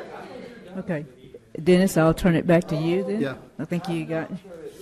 Okay, so we have a consensus on May odd years, and I think there was a feeling, I'm not sure if it's consensus, is to specify the terms. That was Gary's position. I just want to get a sense of that's how you want to structure it. And I think what I'm seeing from the committee is that people need to know that, the candidates need to know that, before getting elected. So as they're signing up or whatever, when orientation comes around, then they can. Yeah, I really think their spouses need to know that, too. Oh, we're not going to even go there. Well, I think it's vital, whatever we do, that as much transparency and as much putting it out there so everybody knows, not just the candidates. Now, most people won't remember it, but we can go back and say, we told you, we did it in front of everybody, and we wanted you to know exactly who would be doing what to whom and Right, when. and that's important. So. And I'm assuming that language, Stephanie, would be on the ballot for a 2-year term, place whatever, or however. Yes, it sure would. And in the ordinance to call the election, and I'm going to look at Brian again to correct me if I'm wrong, but you could actually get specific in there in your charter language to say, this position on this date elected for 2 years, thereafter elected for 4, and you can line all that out within your charter amendment election ordinance, the one that would call the election, and so it would be very specific there where you could share it with your public. Okay, and to make sure that I heard this right the first time, is whatever language is on the ballot, that's the language that has to go into the charter. Is that correct? No, so there will be ballot language in our ordinance that is a little bit more summarized, and I would look to Brian or Mick to help me out on this one. But in the ordinance, and in fact we have the ordinance from last time around in your packet, there's more detailed language of exactly what would change in the different article of the charter based on the proposition. Okay. So what you always do after the election is over, obviously, you have what I call the enabling ordinance that lays out all of that. In other words, it cleans up the things the points that were passed, we put that in the charter, and then there's some other language that we always have to massage it so that it flows and does what it's supposed to do. So, yes, we can handle all of that with just language. That's no problem at all. Okay, thank you, Brian. All right, Dennis. I'm sorry. And I just wanted to mention that we would, in designing the language, we would take a look at balancing the at-large versus the geographic representation on the rotation of the terms. So to address Toby's question, that would be spelled out as well. Okay. If no other questions on the election cycle, so I think we're at page 11, and I think we've gotten consensus. We have a consensus on hybrid 1, and we have consensus on May odd years on the election calendar. So with that, we can move on to the recall requirements. And so this was one of the questions that was asked at the council. And so slide 12 kind of covers what the current charter specifies within Amarillo. And so if you're trying to recall an elective officer, the mayor or council member, you would need to file a petition with the city secretary with 30% signatures of 30% of the registered voters, and 1/5 of those must certify that they voted for the officer who's proposed to be recalled. So it's a very specific kind of requirement, and you have a 30-day window to do that. And so the slide summarizes if the majority recalls the officer, then they're vacated. If it fails, then they continue to serve. There is some language in the charter, and I probably should put it in the slide. I believe it says something about you can't recall an office holder within their first 6 months of office or within 1 year of the end of their term. But that would probably be specified in the charter as well, and I'll defer to Brian on that. But just to give you full context. And the point was made last week, that the charter regarding initiative petitions or putting a referendum on a council action only requires 5% of the registered voter signatures. So it's much easier to get an initiative or a referendum on the ballot. And I think one of the questions was, should those be more equitable or equal? And so we did some research for you and looked at what other cities do, and that's shown on page 13. So there are a number of people, another number of cities that have 30, 40, or 50% requirements. There's also cities that have 10, 15, or 20% requirement. And so regardless, most of it's kind of evenly divided. Some of the cities have less restrictive, and some have more restrictive. But one of the things that is noticed in the comparable cities is some cities have a longer signature gathering period. And so the question would be for the committee is, how do you feel about the current recall requirement of 30% with 1/5 saying that they voted in that office or for that officer, or the 5% or some lesser number similar to the referendum or initiative, and rather than having a 30-day limit, having a 120-day limit or something similar for the as in the referendum for the recall. So I'll open it for discussion. I'm sorry, I may not have been as clear as I'd like to be, but I tried to lay it out for you in writing. Madam Chair, Gary Pittner again.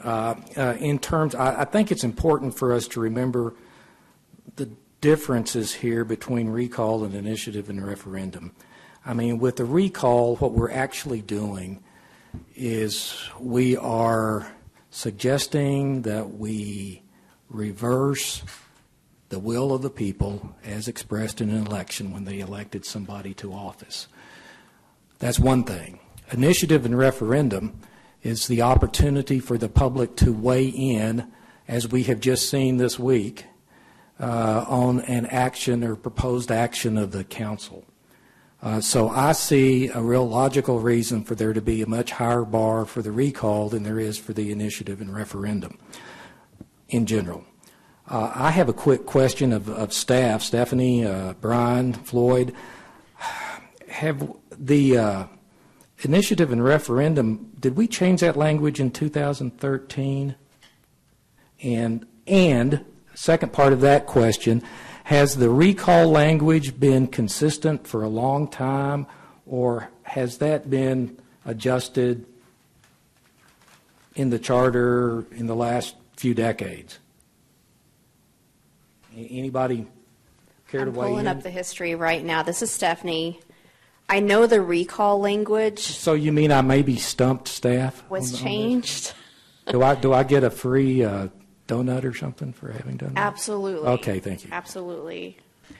Let's see. So in 2013, we changed some petition information. So for initiative and initiative and referendum, we changed it so that they would be returned by the 120th day, that the city secretary would be allowed 21 days to verify a petition, that a petition would not be allowed within 3 years of public election.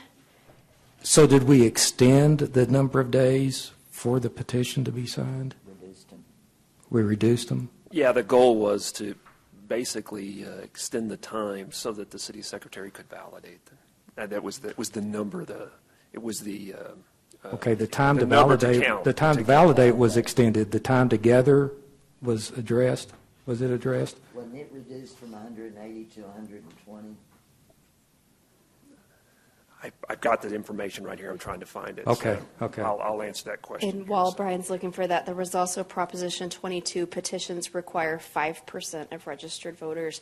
I think it might have been 25% before, but don't hold me to that because I'm thinking off the top of my head right now. Well, the reason to ask is just simply, the reason to bark up that tree is I don't want us to just be in a circular deal here, moving things back and forth. So the history in this may be a little bit important for us to kind of understand the nuances there. You know, that sounds like a high bar, back to the recall thing, at 30%, and it is, because I think the earlier folks who worked on this thought it needed to be. One reason I think it needs to be relatively, I'm not saying it shouldn't be reduced, the threshold requirement, but we don't want to provide, in my opinion, I don't want to provide my elected officials a disincentive to look long-term and make good long-term decisions in the interest of this community, which may very well be unpopular short-term decisions. And if you put them on a short leash like that, I think it limits, it becomes a disincentive to think long-term. And I think in many instances, our elected officials need to be encouraged rather than discouraged to think long-term. And I also don't want it to be so low that it becomes basically a harassment tool for dissatisfied segments of the population to bludgeon our elected body with too many of these kind of situations too often. So those are my thoughts. Again, I'm not suggesting that it be changed or not changed, or that 30% needs to be whittled down. Maybe it does, but those would be my concerns as we might talk about where we land, Madam Chair. Gary, if I could, some of the cities, and I can give you examples, have a requirement in their charter that if a recall is held for an office holder and if the recall fails, they cannot be recalled again during that term. Right. So that would address the harassment issue. But that's a factor that we could definitely include it in any language that is changed. Well, not only Again, that. my issue with the recall is, again, the public has made a decision to elect a person to office. I want to be very respectful of that decision and make it very, very difficult, quite frankly, for that decision to be overridden, particularly when you're dealing with short-term. I mean, we're not electing a senator for 6 years. We're electing, in our case, maybe 4-year situations. So, it's about being respectful of the electorate and the ballot box the first time around. Well, what if you've got a situation where the same people that elected them in a year are sick of them, and they've done something, or there's malfeasance of some sort that's not criminal, and the same voters that elected them are saying, we made a mistake. We want to get them out of there, and right now they can't because the bar is too high. It's impossible. It can't be done. Because there are 2 or 3 ways to do this. You can either take a percentage of the registered voters, you can take a percentage of the people that voted in the last election, and we did the worst of all worlds. We took a percentage of the registered voters, that's 30,000 people or more. You couldn't get 30,000 signatures on a petition in Amarillo, Texas, if you took 2 years of registered voters. It couldn't happen. Look at this last group. It was the most emotional, religious, whatever situation you could come up with. And it took them, they took 4 months. They got 10,000 signatures, and of those, almost half of them were not valid because they were not registered voters in the city limits. It is almost impossible to get 5,000 signatures on a petition in Amarillo, Texas, that are valid, registered voters, and get it all together right. We've had people try for different reasons, for different referendums and initiatives, and they can't get them. And this last bunch actually brought people in from all over the state to canvass and go door to door. And they couldn't get but 6,400 signatures. The other thing is, recall elections, there are some criteria. It's got to be malfeasance, or there's 3 of them. Dennis, do you have them off the top of your head? Malfeasance, whatever and whatever.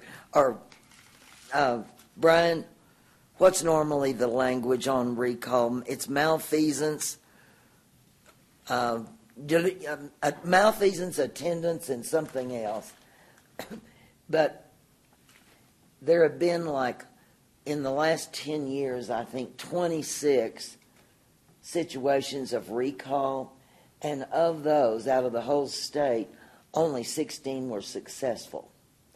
And there is these, if there's a recall, they have the option of taking it to a district court.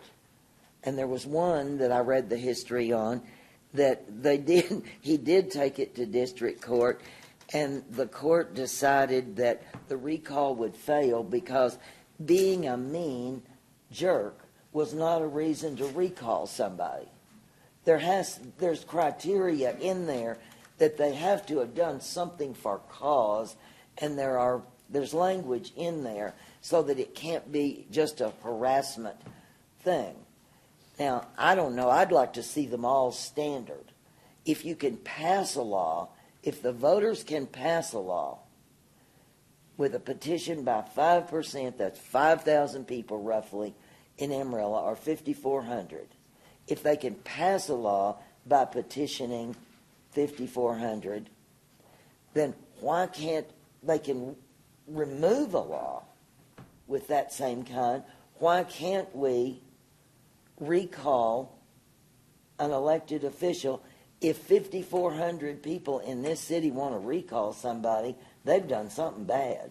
And it wouldn't be just because they were mean and nasty. Or an idiot, because we've had some of those too. Well, we had a situation, Dennis, where the mayor sued the council and the city manager over who had the authority to call an election. And it went to district court, and district court threw it out, and that mayor ran for the next term on the platform of firing the city manager. He lost, and we have a park named after that city manager now. So, Brian, this is Gary Pittner again, can you point out to me in terms of the discussion of the recall where the petitioning party has to articulate the reason for such, and the reasons are prescribed? Is that in here somewhere? It's not. So they can be recalled for any or no reason. But it should be. Number, yes. All right. Well, I think it should be with cause, though. The reason why that would be, that you would have that in there, is if you say malfeasance, well, who finds that? Is there a trial? Do you have evidence? Who presents it? How does that evidence work? I mean, there's a lot of complexities that go into that, timing and all sorts of things. And remember, and this is something that I was going to say later on, but it's something that I know that you're all thinking about, but you've got to think about all the time while you're in here. Everything that you changes something else. Mm-hmm. This charter is built to fit together. And so think about the context of what that would mean. Right now, our members only serve 2 years. You wouldn't get through with the trial in time. Yeah. I mean, it's those kinds of things that you've got to think about in light of changing something else. And so I'm guessing, I'm speculating to some extent here, but that's why it's not in there. They're just setting a high threshold. And I think that high threshold was set by the voters, okay? That 30% was, I think, in 13. So, I mean, it doesn't matter. I'm just pointing that out as a fact. So it's a scenario just like I think Mr. Pittner described, in that, they're really different things. One is protecting the voters have spoken, and that's it, and it's only 2 years, versus the right of the people that they've retained. It's a right they have, okay, to referendum and to do initiatives. That's something they have. They didn't give all the power. They retained that power to force a vote possibly on an ordinance or the repeal of an ordinance if council doesn't act. So they are two different things, and the concepts are a little different. So I just wanted to point that out while we were there, too, because I thought that might be relevant to your discussion. Shouldn't the voter, since we're going to 4-year terms, what I'm hearing is if we're going to go to 4-year terms, give us a vehicle that if things mess up in that 4-year term, we have some recourse. What I would say is and once again, it's a great question you have. There's a timing issue here.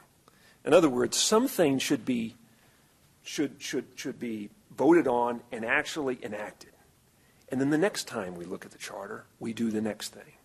So in other words, because if something doesn't pass, they can't be, one doesn't pass and now the other one doesn't work. I mean, it's a scenario where you have to be thinking not only about this particular election or this particular charter provision, but you have to think about, okay, if that charter provision doesn't pass, that's okay, we'll handle that one next time. And so you kind of prioritize what you're trying to do over maybe a couple of times, maybe 3 times. I mean, a lot of cities, they go back and look at their charter by law every 5 or 10 years. Mm-hmm. They go back and look at it. And so that's a good scenario to have, to go back not only to clean up the things that law changes and those kinds of things, but mostly to say, look, we've got this provision, we did this, that doesn't work so good. We've got to do that. So I would throw that out too, in that, remember, if one doesn't pass and you're thinking of, okay, well, that passes, so this works. If that doesn't pass, then that's going to make it difficult. So anyways. Madam Chair. My thought is that 4-year terms would come closer to passing if recall is reasonable. So, Madam Chair, 2 points. You've got people online that have comments, and I'd pose that question to the committee. I think that's a discussion of the committee, is do you want that correlated, 4-year terms with easier recall? Yes. I think that's a question that comes. And I'm also going to challenge, we've been at this a while. It's about time to start looking at how we go to next meeting. Okay, so I think we have Michael, Toby, and Kim. You guys have some comments?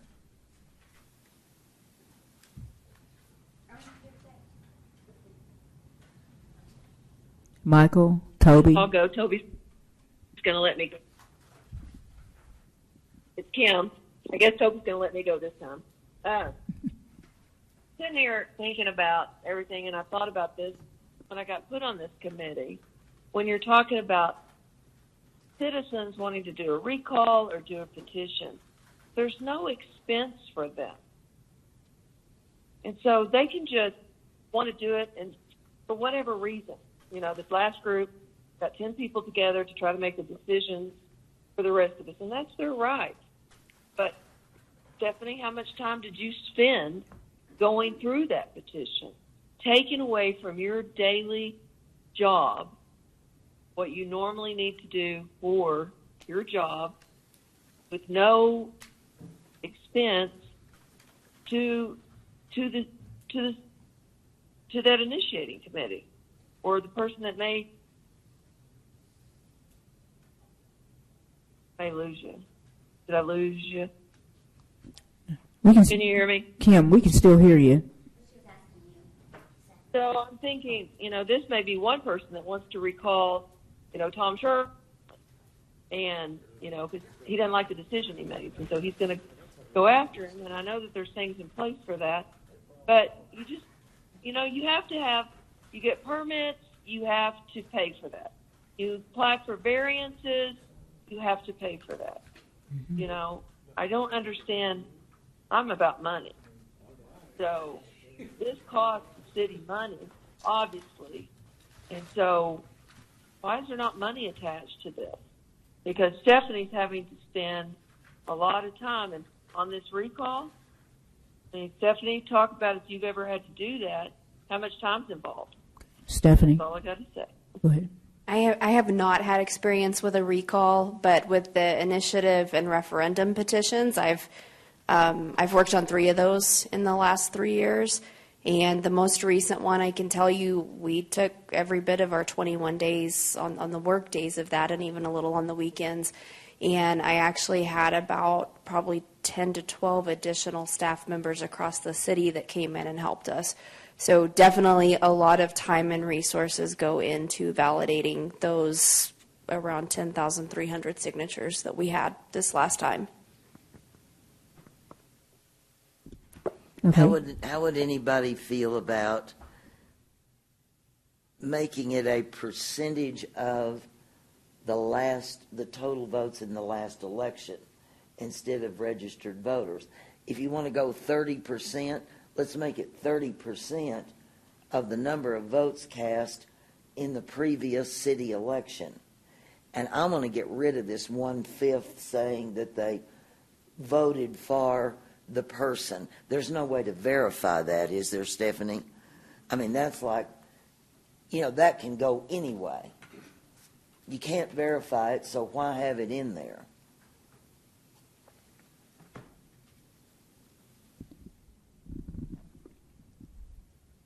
Okay, Toby, Michael?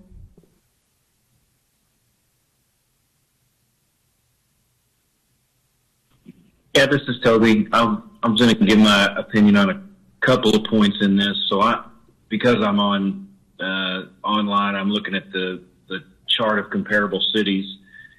And as far as the timeline, the 30 days to collect the signatures, we seem to be on par with most of the cities there. So I don't think there's any reason to change that. We're in the majority on the timeline. I think that's good.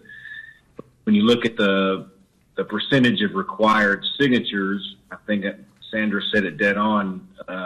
Instead of worrying about registered voters, we should, much like Colleen does, worry about the number of voters in the last municipal election. And since we're wanting to do May of odd years, that should stay fairly consistent. So it should be a fairly consistent number from municipal election to the next.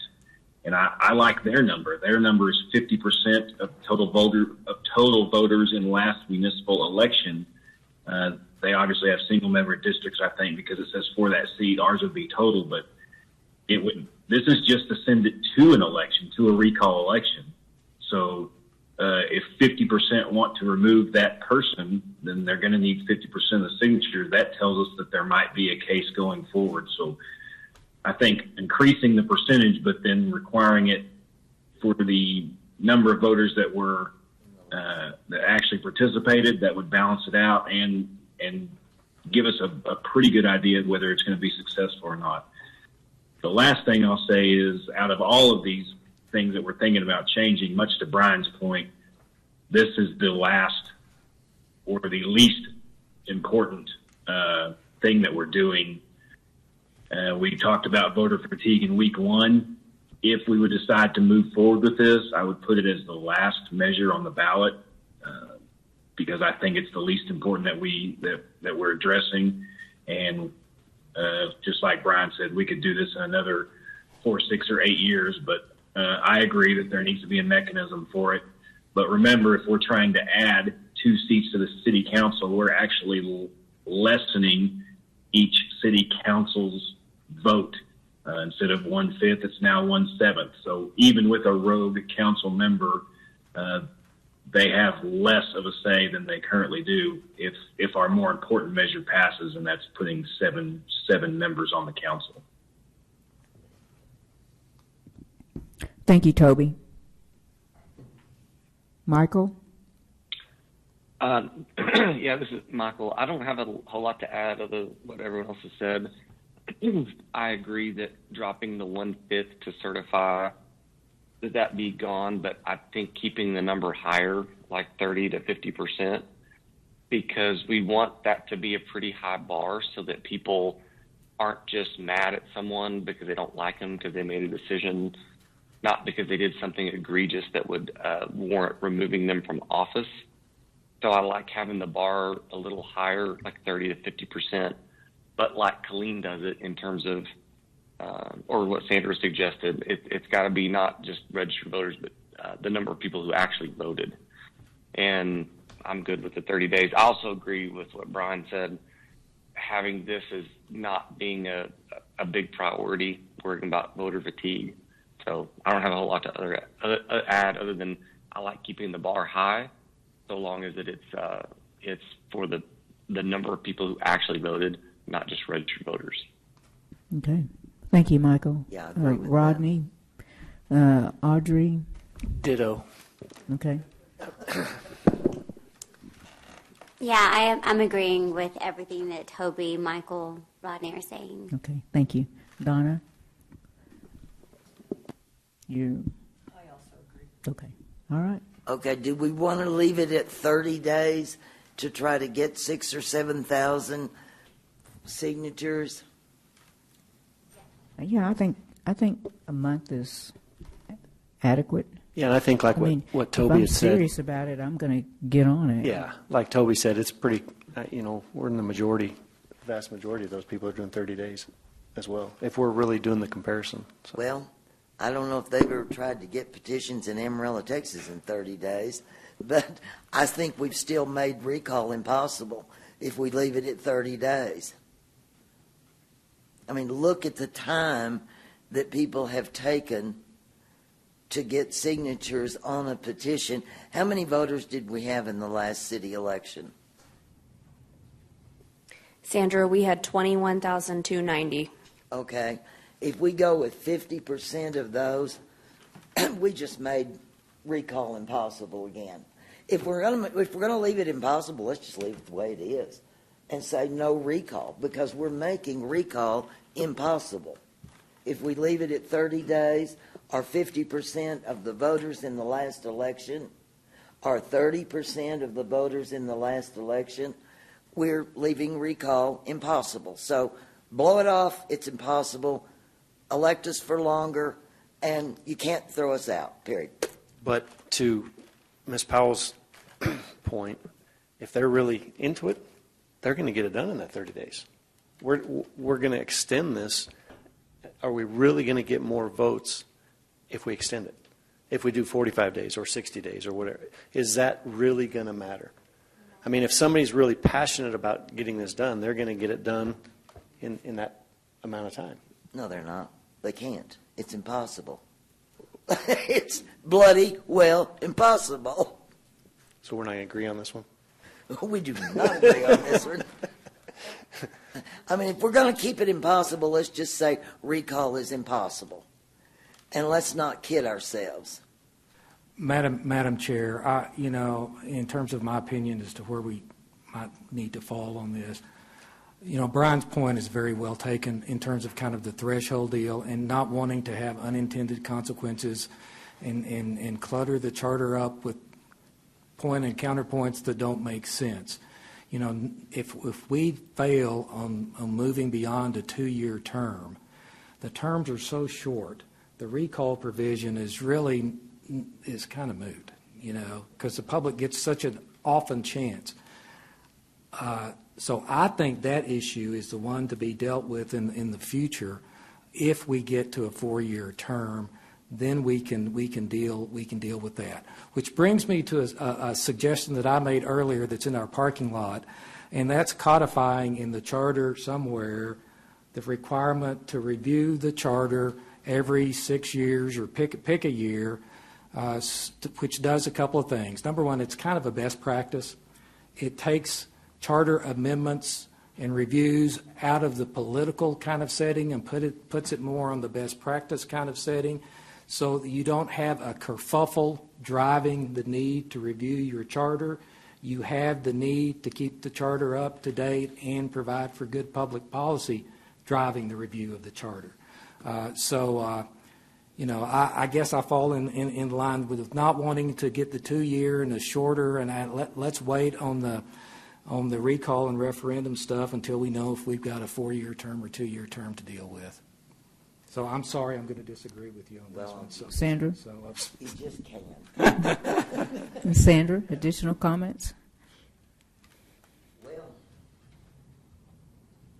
I still believe that we would be more likely to get 4-year terms accepted by the voters if they thought they had a possibility to recall. It's set up, I believe, by state law, correct me if I'm wrong, Brian, that they can't be recalled within the 6 months and they can't be recalled within the year. So if we at least made it viable that somebody could put a group together and recall an elected official, I think that puts more trust in our voters.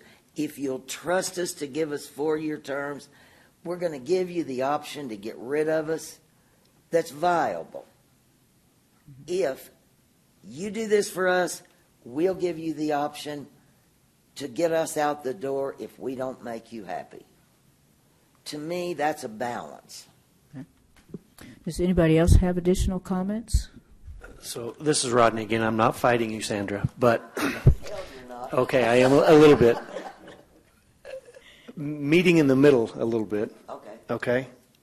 What Toby had mentioned, and what I think we all agree, it's got to be a percent of those who voted in that election. Okay. So if we can adjust that and take off that 1/5 and then keep the 30 days like it is, we're still making it a little bit easier, right?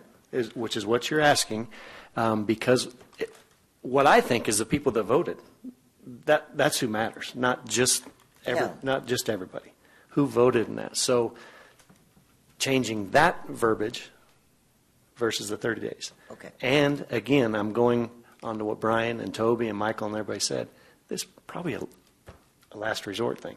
Well, it is and it isn't to a lot of people because we've got some real resistance out there in River City over the 2-year, 4-year. We've had a few years of some really bad feelings, right, wrong, or indifferent, that were generated. What I'm seeing and hearing, I put some stuff out on Nextdoor. I want 2-year staggered terms. Well, you can't. You can't have that. Sorry. Would you vote every year to have 2-year staggered terms? I would do that. I'll do anything before I'd put a bunch in there like we've had. But anyway, okay, I will give you, I'll see your 30, I'll see you at 30% of registered voters, eliminate the 1/5 if you'll give me 60 days instead of 30.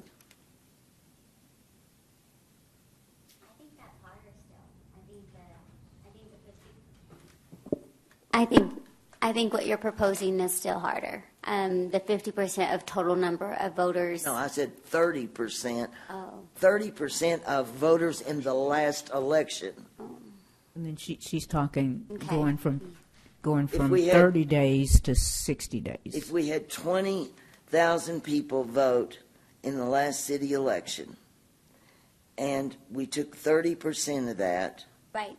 that'd be 6,000 signatures Yeah. that you'd have to get. I hear you.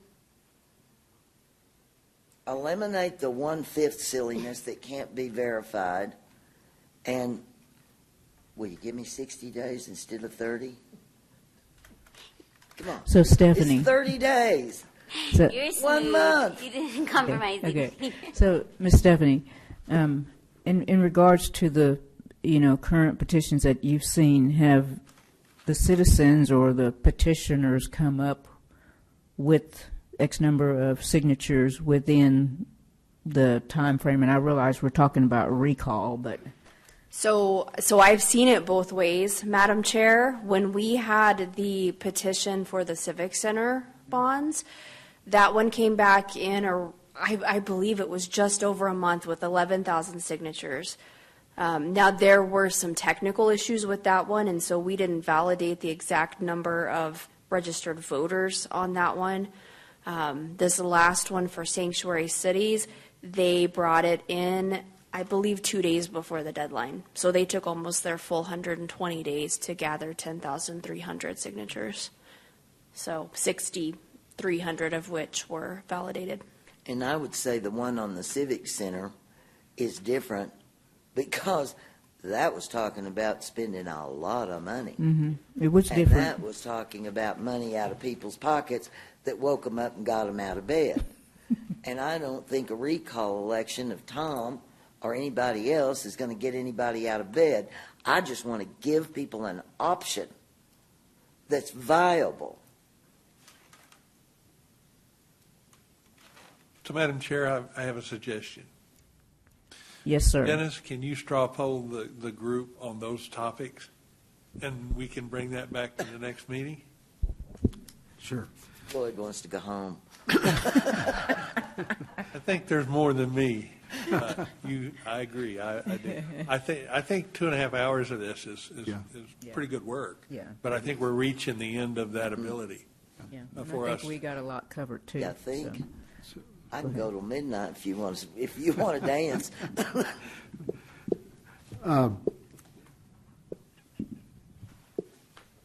So let me ask, how many members of the committee feel that, let me ask it this way first. How many of the members of the committee feel that dealing with the recall provisions in this round of charter review is an important priority?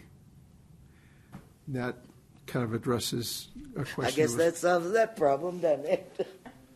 So, based on that, if the committee would agree that we would mark this as an item for future discussion, but not take any action on the recall provisions at this time, is that the consensus of the committee? This is Audrey. Are there any notes available from what the current council members were wanting on this area or section? I just remember it was raised as a topic, and I'm sorry, I don't remember which council member raised it, but it was put on the list from the May 9th meeting. Now that is a very good question to know why we are, what's the purpose and why are we addressing this particular topic? So that would be good to know what the concern is. I want to know for like the next remaining topics. I Yeah. love that Yeah. Noah's giving us that. Okay, so let's. Can we just? Where's Floyd? Can we table it maybe until the next meeting and see how we initially got here, what's the purpose, or what was the concern, or was there something that has happened like in the past that we are not aware of? We'll bring that to start the Okay, next meeting. sounds That's good. fine. Thank you. And Floyd, I was going to mention this, and I'm glad you raised the question of time. We're at 8 o'clock, so we've been going at this for a while. We have one more topic that we had on our agenda, and that's the council appointee process. With the committee's permission, what I would suggest is that we defer that topic to next meeting. We can try and get the information about the recall percentage. Something from the bike rack or parking lot that I think we should add on to the discussion for next week is the charter review cycle. It's raised before, and it's come back again tonight a couple of times. So I would propose that to be added to next week's agenda. And then something that was mentioned when we were looking at the council structures was term limits. A number of cities have council term limits. And would the committee like to discuss that next week? Yeah. Resigned to run. I'm sorry? Resigned to run. Oh. Mm-hmm. Okay. So is everybody good with us stopping at 8? I know Miss Sandra is okay until midnight, but is everybody good with 8? Could I ask one more question? Yes, ma'am. Could we just do a fast straw poll and see, is there anybody that objects to the council hiring the city attorney? Just, I have issues. you have issues. Okay. You have issues, you have issues. Okay, we'll put that till next week. Okay. Yeah, I have issues with Okay. that, but I think that's a discussion. That's a discussion that we all need to have so we can understand where everyone is coming from, and everybody has an opportunity to have some input and say. So. To see if anybody, if there was any point in not just saying, yeah, everybody's for it or everybody's against it, Right. and we don't even have to talk about it. Right, and we have 3 people online too, but which I can't see if their heads are nodding one way or the other.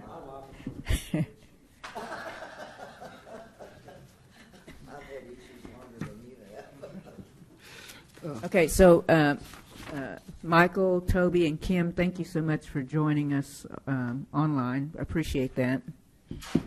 And our other audience that's still with us as well. And to Mr. Dawson, thank you for staying until the end. I think Mr. Pena left, and also Miss Emily, she left as well. But thank you for being here. Madam Chair? Yes. If I could just cover, so what I have for next week is we'll give some examples of redistricting criteria just as background for the committee. One thing I wanted to mention is in looking at the hybrid 1 model that we're talking about is there will be a need for a districting commission to periodically review the seats. So I'd like to have a brief discussion on how that might be structured. Okay. We reached the decision on the hybrid 1 and the May odd year election, keeping that. We're going to so we would also add the council appointee of the city attorney, the charter review cycle, term limits, and ask for a question about the resign to run provision in the charter. So those are the topics I have for next week. Are there any other topics the committee would like to cover?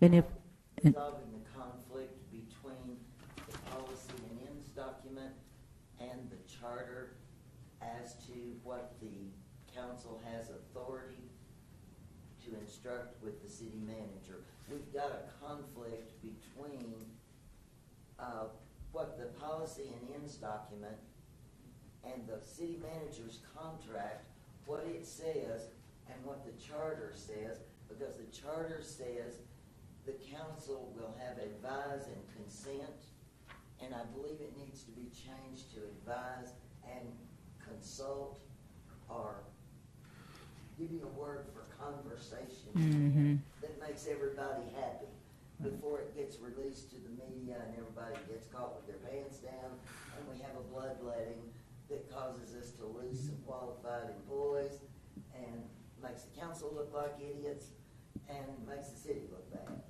because of one word. Okay, and everybody else on the committee, if you have any other agenda items that you want to submit, just please reach out to me, because you may not think of something right now. You may think of it later, before our next meeting. So I want you to have that opportunity to be able to submit those suggestions. I would just like to mention that this is Dennis. I would like to mention that part of the contract excuse me, between Baker Tilly and the city is to take a look at the governance and ends policy. That is something that we're looking at in a second or third phase of this contract. So that's something that we're working on now with city staff, but we don't anticipate bringing that back until I think probably August or after that. I would say August. You'll have a permanent city manager here middle of August. So, but to address Sandra's, I think on next week's meeting or the next week's meeting, we can put a discussion of that specific piece of the charter and get input related to, are we looking at a charter issue or are we looking at governance ends? And I think that's the first decision of the tree. And if you decide it's a charter issue, it lands here. Right. If you decide it's governance and ends, it goes back to the city council. Well, it's going to have to come out of the charter the way it is now, based on the contract with the new city manager. He's got a contract that says he can do this, and this, and will have full authority for it. The same thing will happen again, where he says something and going to do something, and Simpson says, do nothing. And Simpson didn't have the authority based on governance and ends, but Simpson had the authority based on the charter. Sandra, your So mic we is had off. two rights making a wrong. Yeah. I'm sorry. But I think that's a big issue that we need to look at in our charter, because that one word created more havoc than I've seen in a long time. Again, we can put it for discussion as, is it going to be a discussion in this committee as a charter, or does it go back to city council as a governance and ends discussion with that piece? Okay. So I think that's where it starts, and it gets into the details like you're talking about. Okay. Thank you. All right. So, Thank you, Floyd. Dennis? yeah, I just want to mention that's expanding the scope of what we're working on, and we have that June 27th deadline. So we can add it to we will add it to the discussion next week. But I think we're at the point where we need to start narrowing down on some specific language and some prioritization of the concepts to present for potential November ballot. So that's the kind of part of the discussion I'd like to begin next week, see where we can advance so that we can make some decisions on the 27th. Also, I just wanted to mention that Stephanie and Floyd and city staff and our team have been working to get the materials to you as much in advance as we can. And so we will endeavor to do that. But as we add topics, there may be some things that come out a little later than others, but we are going to try and have the agenda with the detail as we prepared tonight so that members of the public know what's going to be discussed.